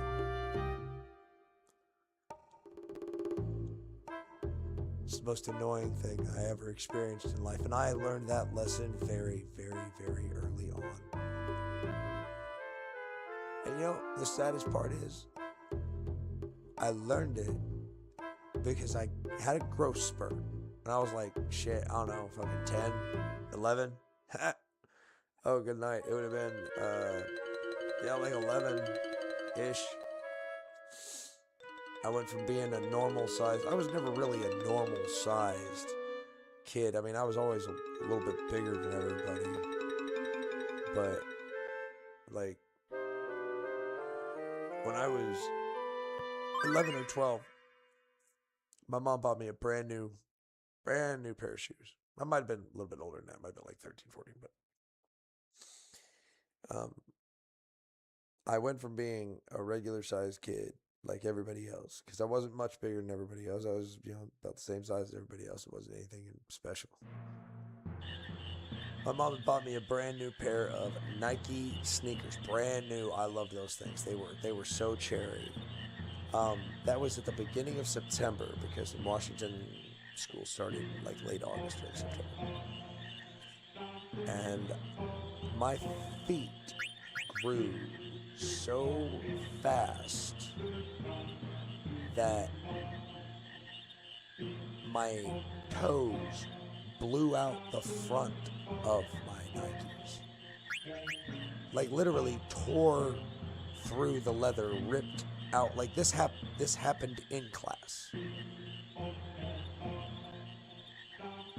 Like I would have to curl my toes. I still do it to this day. It's a nervous habit that I have, because she refused to buy me new shoes when it happened. And like I'm talking like a legit growth spurt, like in the middle of class. Like I heard leather ripping and I looked down and I saw my foot emerging from my shoe. Like I went to school that day in perfectly fine shoes. I came home and they were in rags, because my feet had literally blown through them while at school. And she refused. Absolutely refused to buy me new shoes. saying, and I quote, "I just bought you brand new shoes." I'm like, yeah. And if it had gotten like dirty or scratched or something like that, I wouldn't be asking for a new pair. But like, I'm going to have to duct tape them. And that's literally what she made me do. So I walked around that year with duct tape for shoes. Yeah.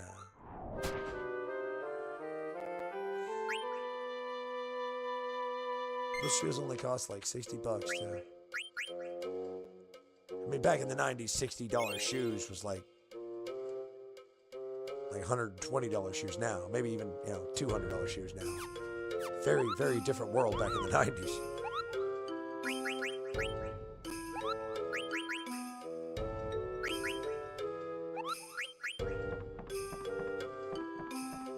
But still, I wouldn't have cared if they were Payless fucking $10 shoes. I needed shoes, and she refused to buy me any shoes because I had a growth spurt. The shoes were beside the point. The issue with my growth spurt that I came to understand, I was walking through a mall. I think it was the Super Mall in Auburn, Washington. And I think I sat down to have some food or something, and I look at her now in my mind, and I'm like, this really, really cute lady. But at the time, my mind thought this older lady was looking over, smiling at me. And I was a kid, mind you. Like, this woman was like in her 30s or something like that. And like, so I'm a kid. I'm thinking, oh, she's an older lady looking at me. She probably thinks I'm a cute kid, And I smiled at her and I waved. Well, I was like 6'2" at the time because I, again, had just gone through my growth spurt, which took me from like 5'6" to 6 foot 6'2", something like that. In like, it was the entire month of September. I went from being 5'5", 5'6", to being over 6 foot in a month. None of my clothes fit. My shoes obviously no longer fit. The shoe thing happened literally in a day. It was like my body grew up, and then just like my feet realized that I wasn't going to be able to keep my balance anymore, and then they were just like, you know what? Massive growth spurt in class.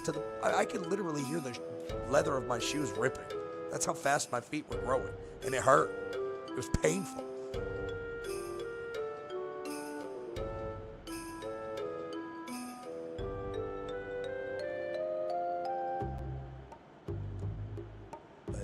That woman smiled at me and I waved at her. And apparently her husband didn't see a child waving at an adult who was being friendly to him. No, he saw a grown man flirting with his wife and decided to treat that child like a grown man. So I learned very early on in life that people have expectations of you and entitlement based on what they think you can or cannot do. So I stopped giving a shit what people thought about me a long time ago, because everybody only wants to control you if they can't do what you can do. They don't want to learn, and everyone can learn. Everyone is a genius. But if you judge a fish by his ability to climb a tree, he will live his entire existence believing he is stupid. And pretty much everyone in society has been taught to believe that they are fucking stupid because they're fishes that can't climb trees.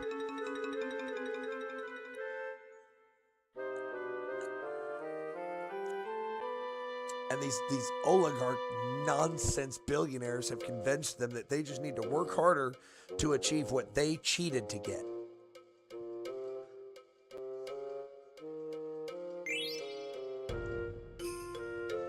And ain't one of them out there can say that they didn't cheat to get the billions that they have.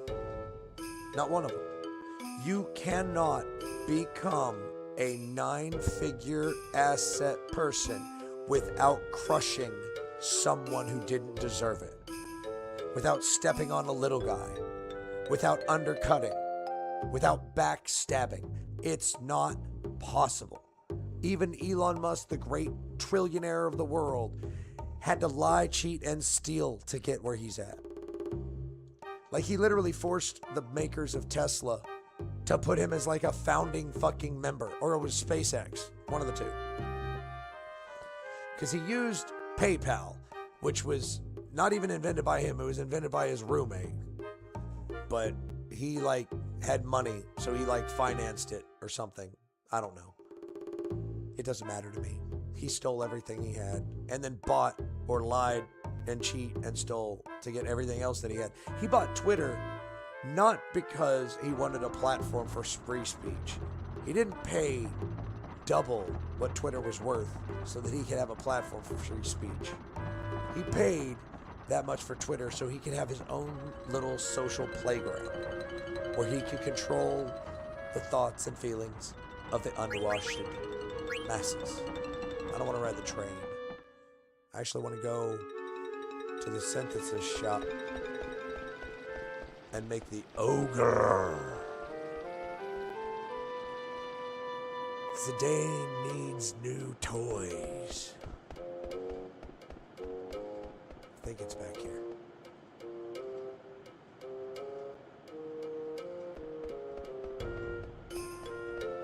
Out of the way, you lady. Why do they make it? Hey, little bug. Wanna let me by? No?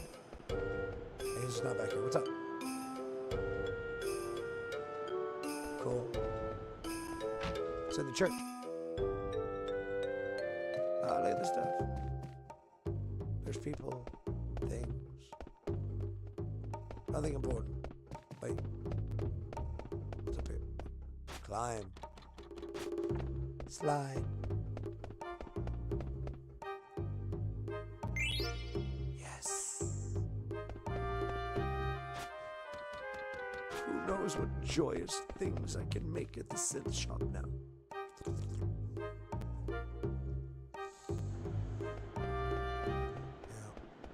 I like to use the analogy of the Batman Begins Bruce Wayne going out into the world and learning what it means to starve to the point that he has to steal. And you learn a different perspective on life. You know, he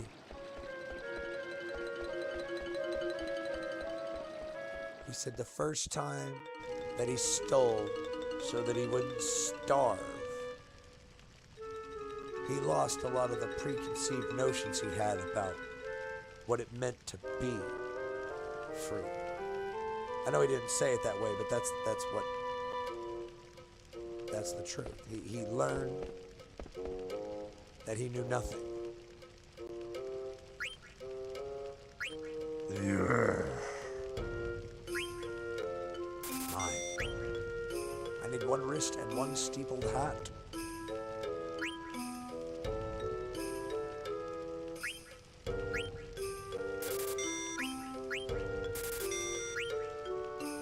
Ooh, I need another feather hat.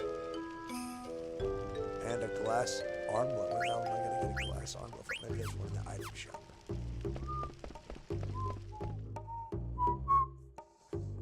But I got a cotton rope and I got desert boots now.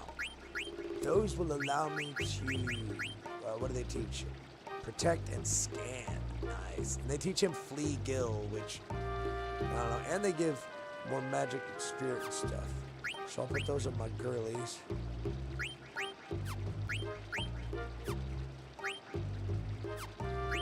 Oh good, I do have another feather hat.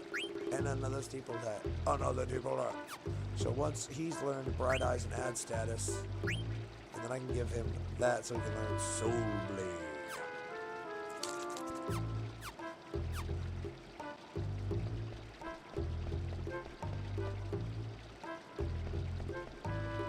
This is the item shop.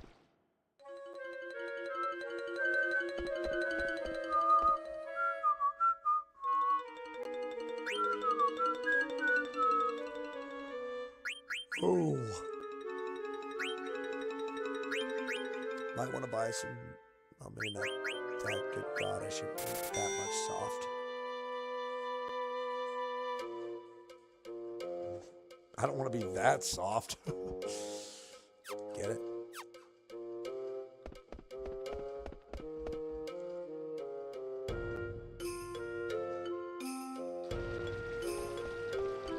If you know, you know.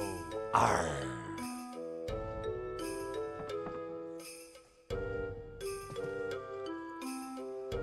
What are you doing?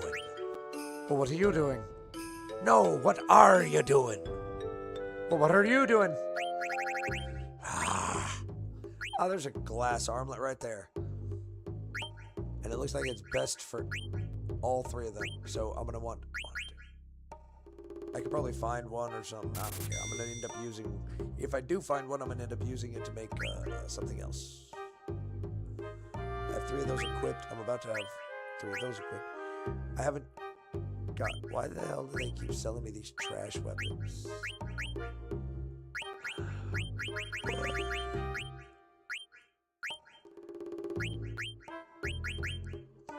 Headgear, yes, but... Ooh, element of defense. Water damage, reduced by 50%. That'll actually come in handy when fighting in Gizabuluk's grotto.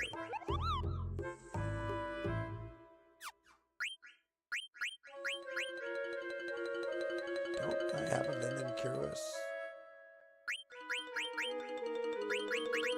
Yeah, I just haven't had the chance to equip it to him yet.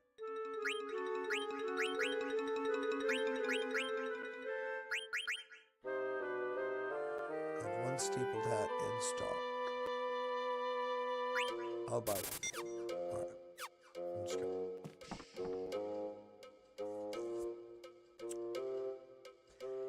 it is very important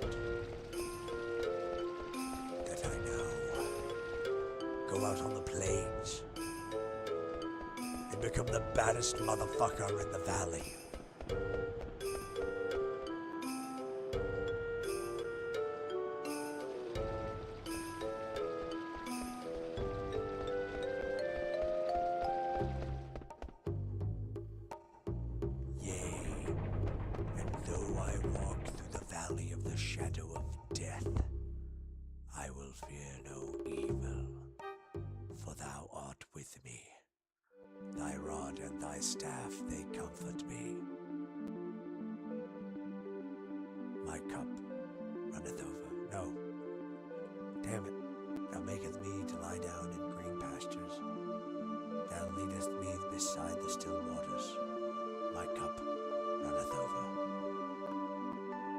Surely, no. Yea, and though I walk through the valley of the shadow of death, I will fear no evil, for thou art with me. Thy rod and thy staff, they comfort me. Thou lead me beside the still waters. No. Damn it. Can't even remember Psalm 23 anymore. It's been so long since I read it. Oh, I'm gonna die.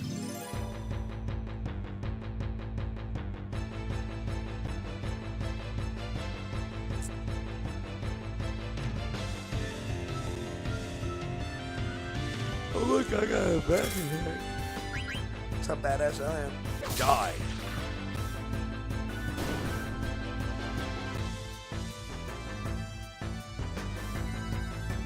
Does this thing even know it's under attack?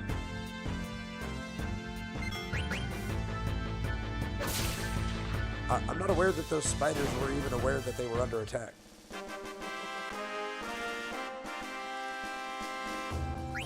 I know that they did not react to me at all.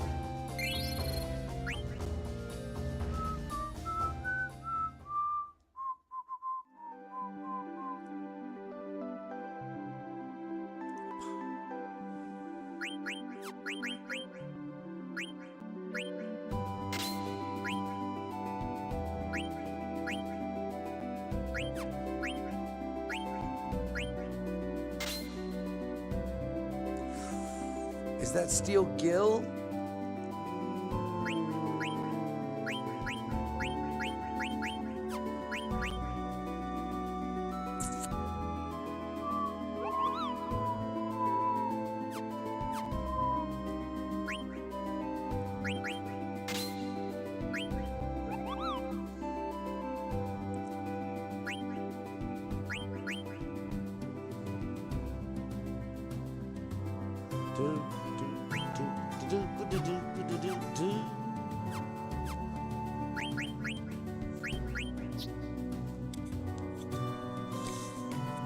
do do do do do do do do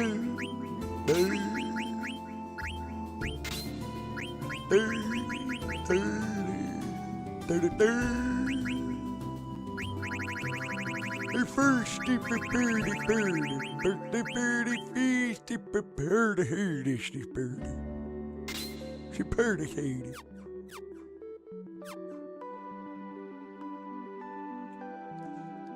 No, going there does nothing for me right now. Going to where the Ramu is located does not help me.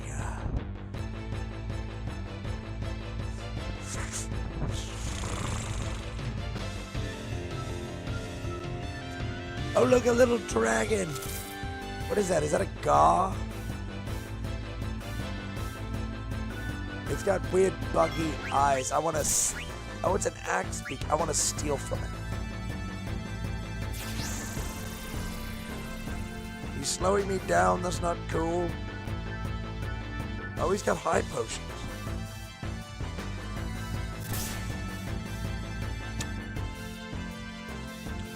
I want you to know that I'm going to enjoy hurting you.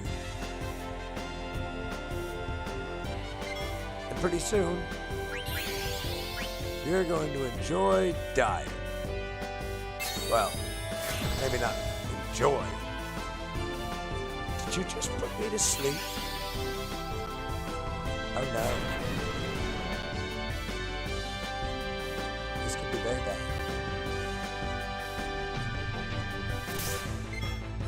Or not. Kill him.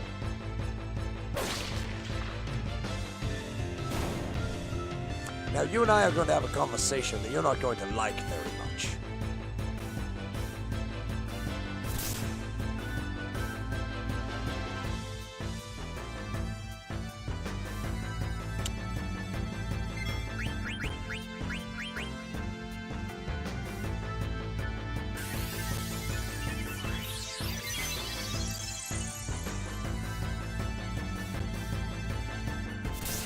Oh, and you had to do it, didn't you?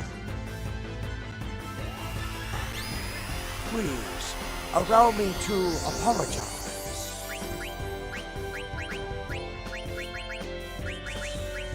What does this do? Just die.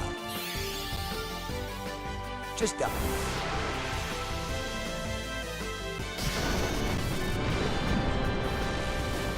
Oh God, that, ooh. Damn! Maybe next time you don't peck Zidane with your redonkulous beaky beak.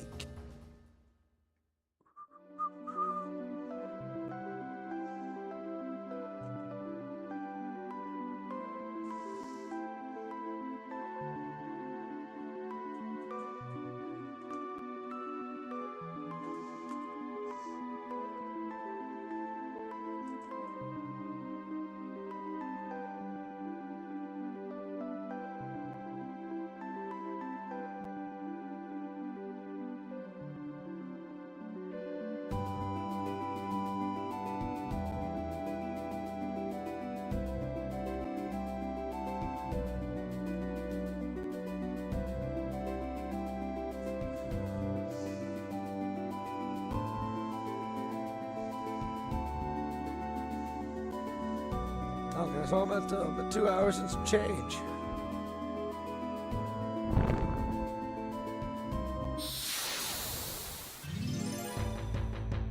I must apologize. I love Seraph. He's one of my favorite fucking Matrix characters. Bomb! Oh, I want to steal from you. Oh, I know you got more high potions. Come on, Mr. Bomb. Whoa! Really? Just a high potion and some ore?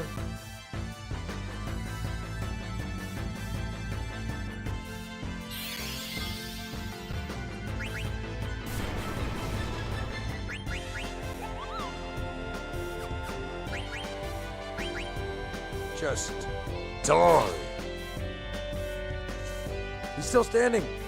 Quick, Zidane. Hit the light switch. On the wall behind you. Oh no, he murdered Zidane. Wow.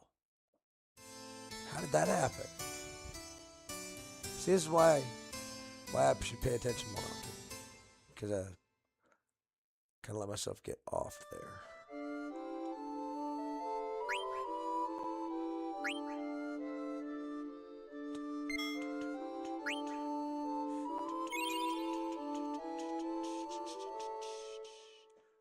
Hell, I think I gotta go and do all that freaking, yep, again. And that's fine. I'll take care of all of that, and then I gotta do the ATV events again. Come on.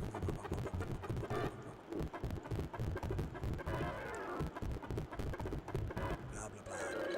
Blah, blah, blah, blah.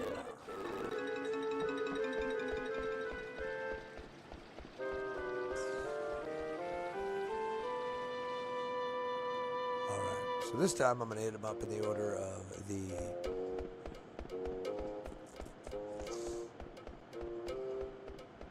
item shop, or the weapon shop, and then the synth shop.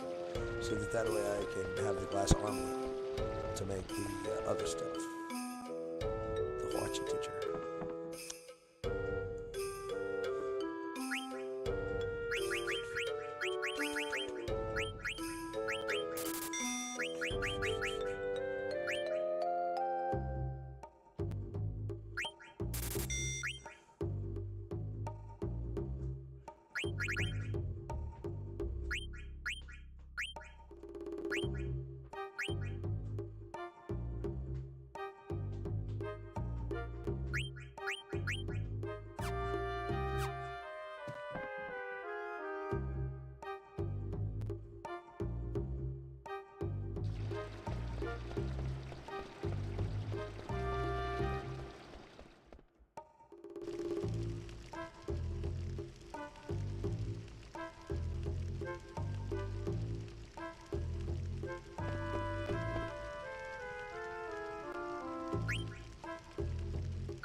Oh, I need another feather hat. Or to take the feather hat that I'm wearing off and use it to set that. But, oh yeah, I need to swap out one of my leather wrists for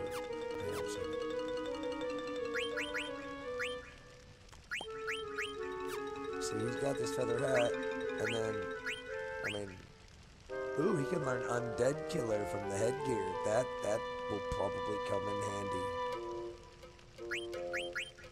This early in the game. For show. For show, for show.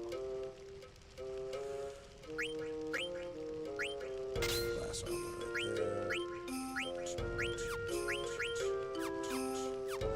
Alright, so I need to go and get another. Wait, they didn't have feather hats over here.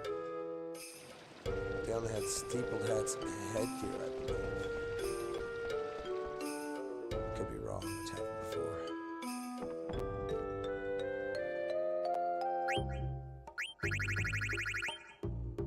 Oh, that's it. Steepled hat and headgear. So I would need to take one of my feathered hats off. And I don't have the ability to do that yet because he hasn't learned anything. So the problem will be solved. Make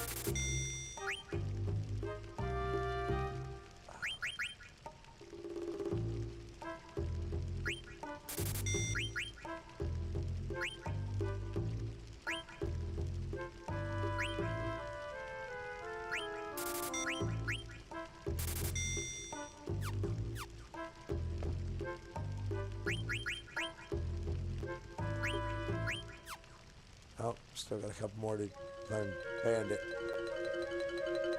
Then can swap over to the Ogre.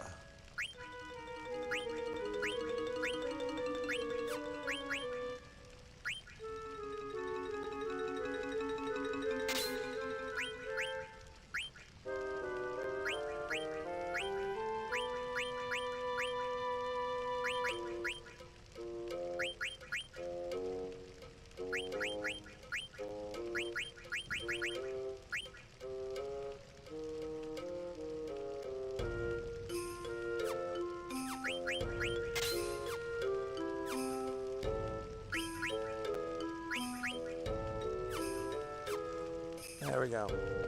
Now he's back up to snuffy time.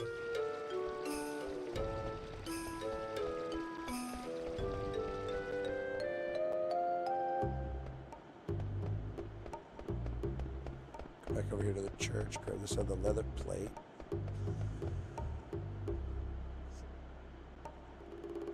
I can't believe I didn't save it when I walked outside the town.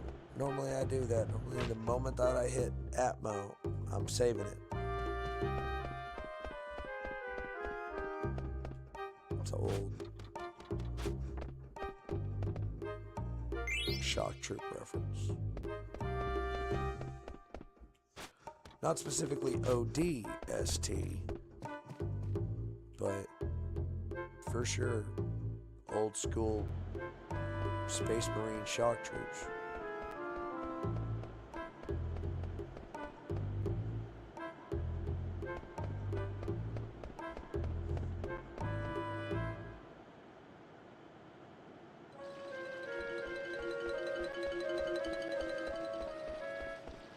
Excuse me, pardon me, out of the way.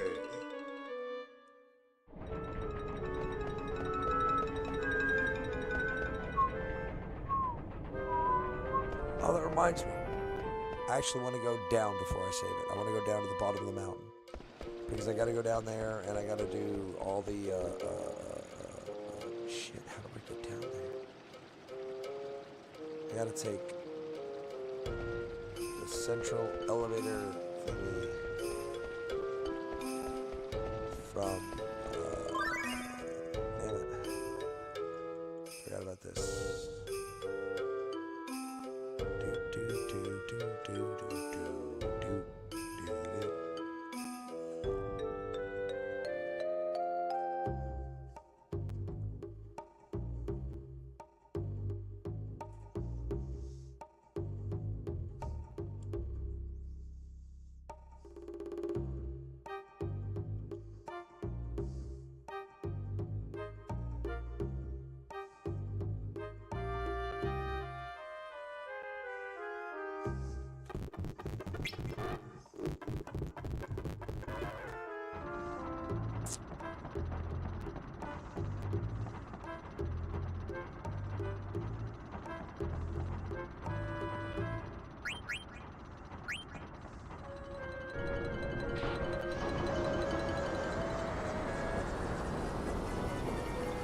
I know what you're thinking.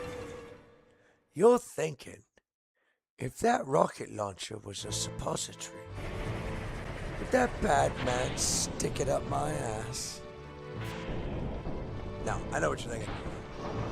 Why would I want to go out and battle and build up Zidane to be more powerful than everybody else? I mean, wouldn't that get my leveling all and everything off? Wouldn't that be a problem for him being... No! No, it's never a problem for Zidane to be more powerful than every other person around him. In fact, I need him to be powerful so that we can win the tournament, so that he can get the freaking coral ring.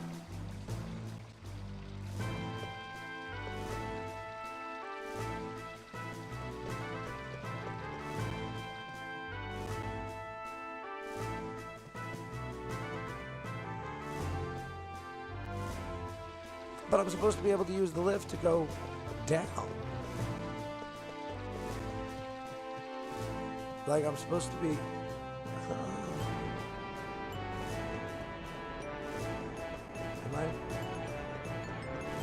Am I wrong? Is this not how I'm supposed to go?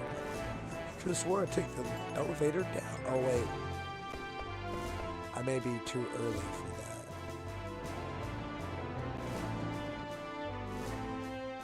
It shouldn't be though.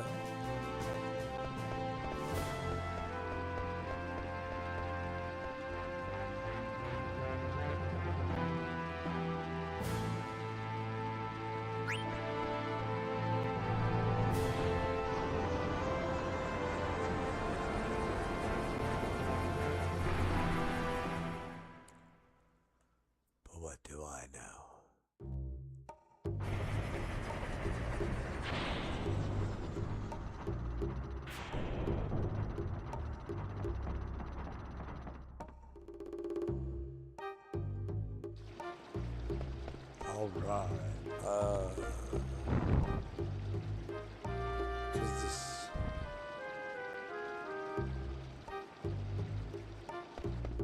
I don't know. I find it incredibly strange. I've never...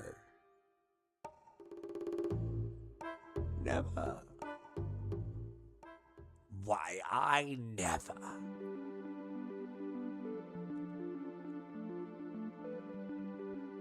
There are times when I think maybe, just maybe, Bats has it right. And then I wake up from that nightmare.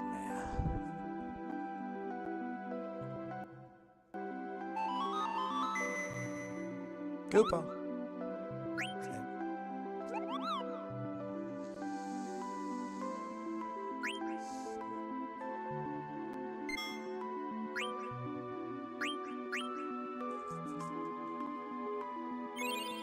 Oh, would you look at that? It's gone.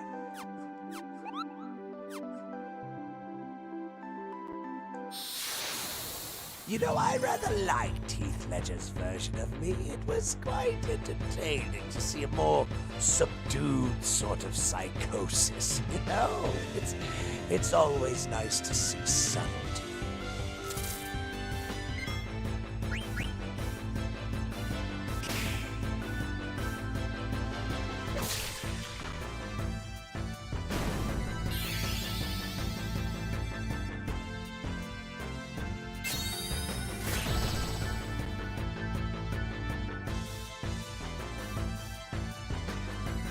I want nothing more than to crush your spine with my boot heel.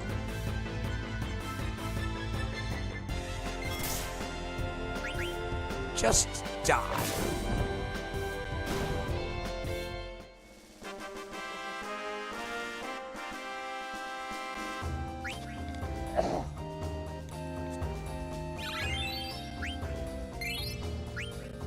Hey, I got a bomb card. Those are not easy to come, because normally you only get them from killing bombs, and bombs are notorious for blowing up on your ass and being incredibly difficult to card. I wonder if I have two things on, if it'll like go twice as fast. I don't think it will. Pretty sure it won't. But whatever. This elemental damage.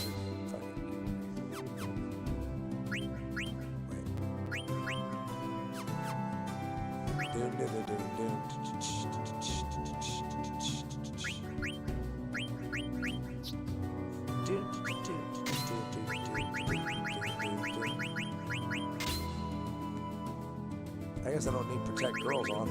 There are no girls in my party right now. Bright eyes. No. Beast Killer. Excellent.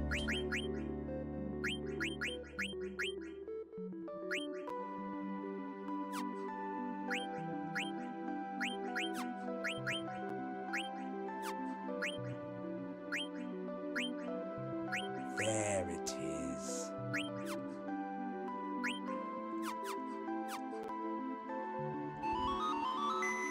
Oh, I don't know why I did that. Don't call me if you don't need me. Well, it was an accident, okay? It was an accident. Go over here and fight some bombs. I just want to kill one bomb. If I can kill one bomb, I'll be like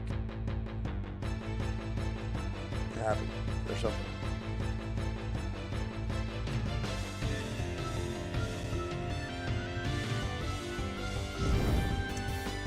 You little bastard, sneaking up on me in the dark forest. How does it feel to be a cheap bastard? You cheap bastard. Oh, I see how it's gonna be.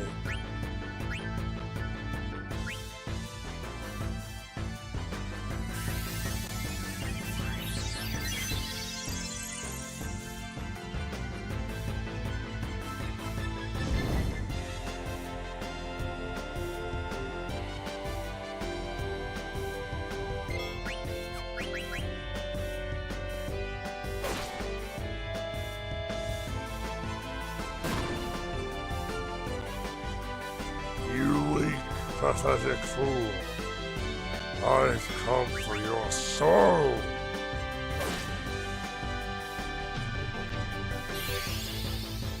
So he brings out the fire.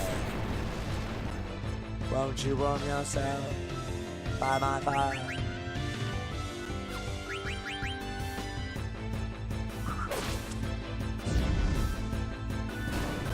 Hey, I was actually able to kill it before it blew up on me. That's a first. Maybe it'll drop some grenades or something. Damn. Ah, well. Could always be worse. I could be on fire.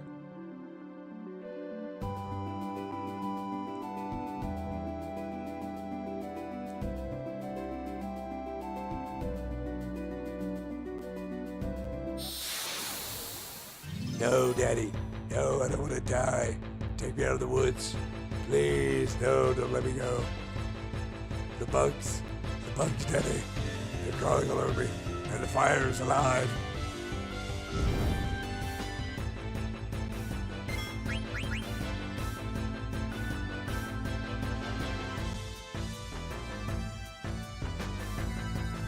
He's using grow. That's what she said, giggity.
See, and if I remember correctly, the difference between having your ATB gauge set to wait versus active is like I keep mine set to active because I'm pretty sure it means that everybody gets to take their turn whenever their ATB gauge fills. Nobody has to wait. I don't have to wait for one person in line for their ATB gauge for the next person to make their move. Everybody, once your ATB gauge fills, you get your next turn. Now, if like, let's say the bomb's ATB gauge refills, and then Willow's ATB gauge refills, and then Zidane's ATB gauge refills all at the same time, it's in the precedence of who got their turn last.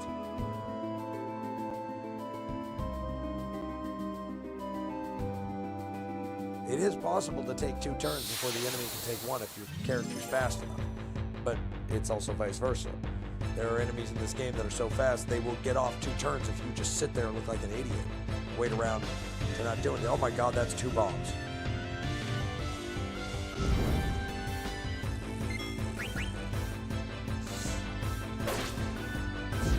Oh, nice. Fatality.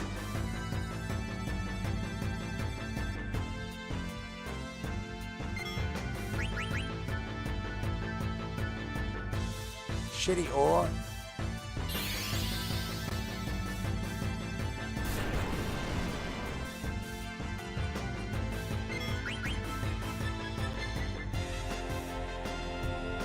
Oh shit, Zidane's about to fucking die because I'm a dumbass.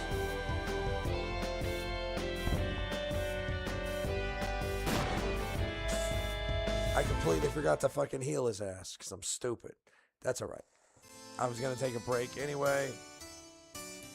Oh, God.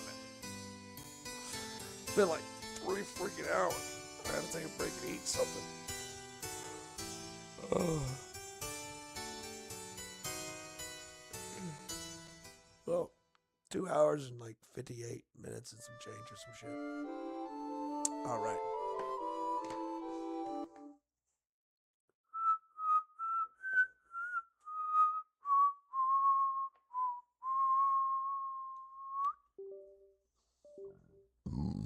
Excuse me. Excuse me. I appreciate you coming to my stream.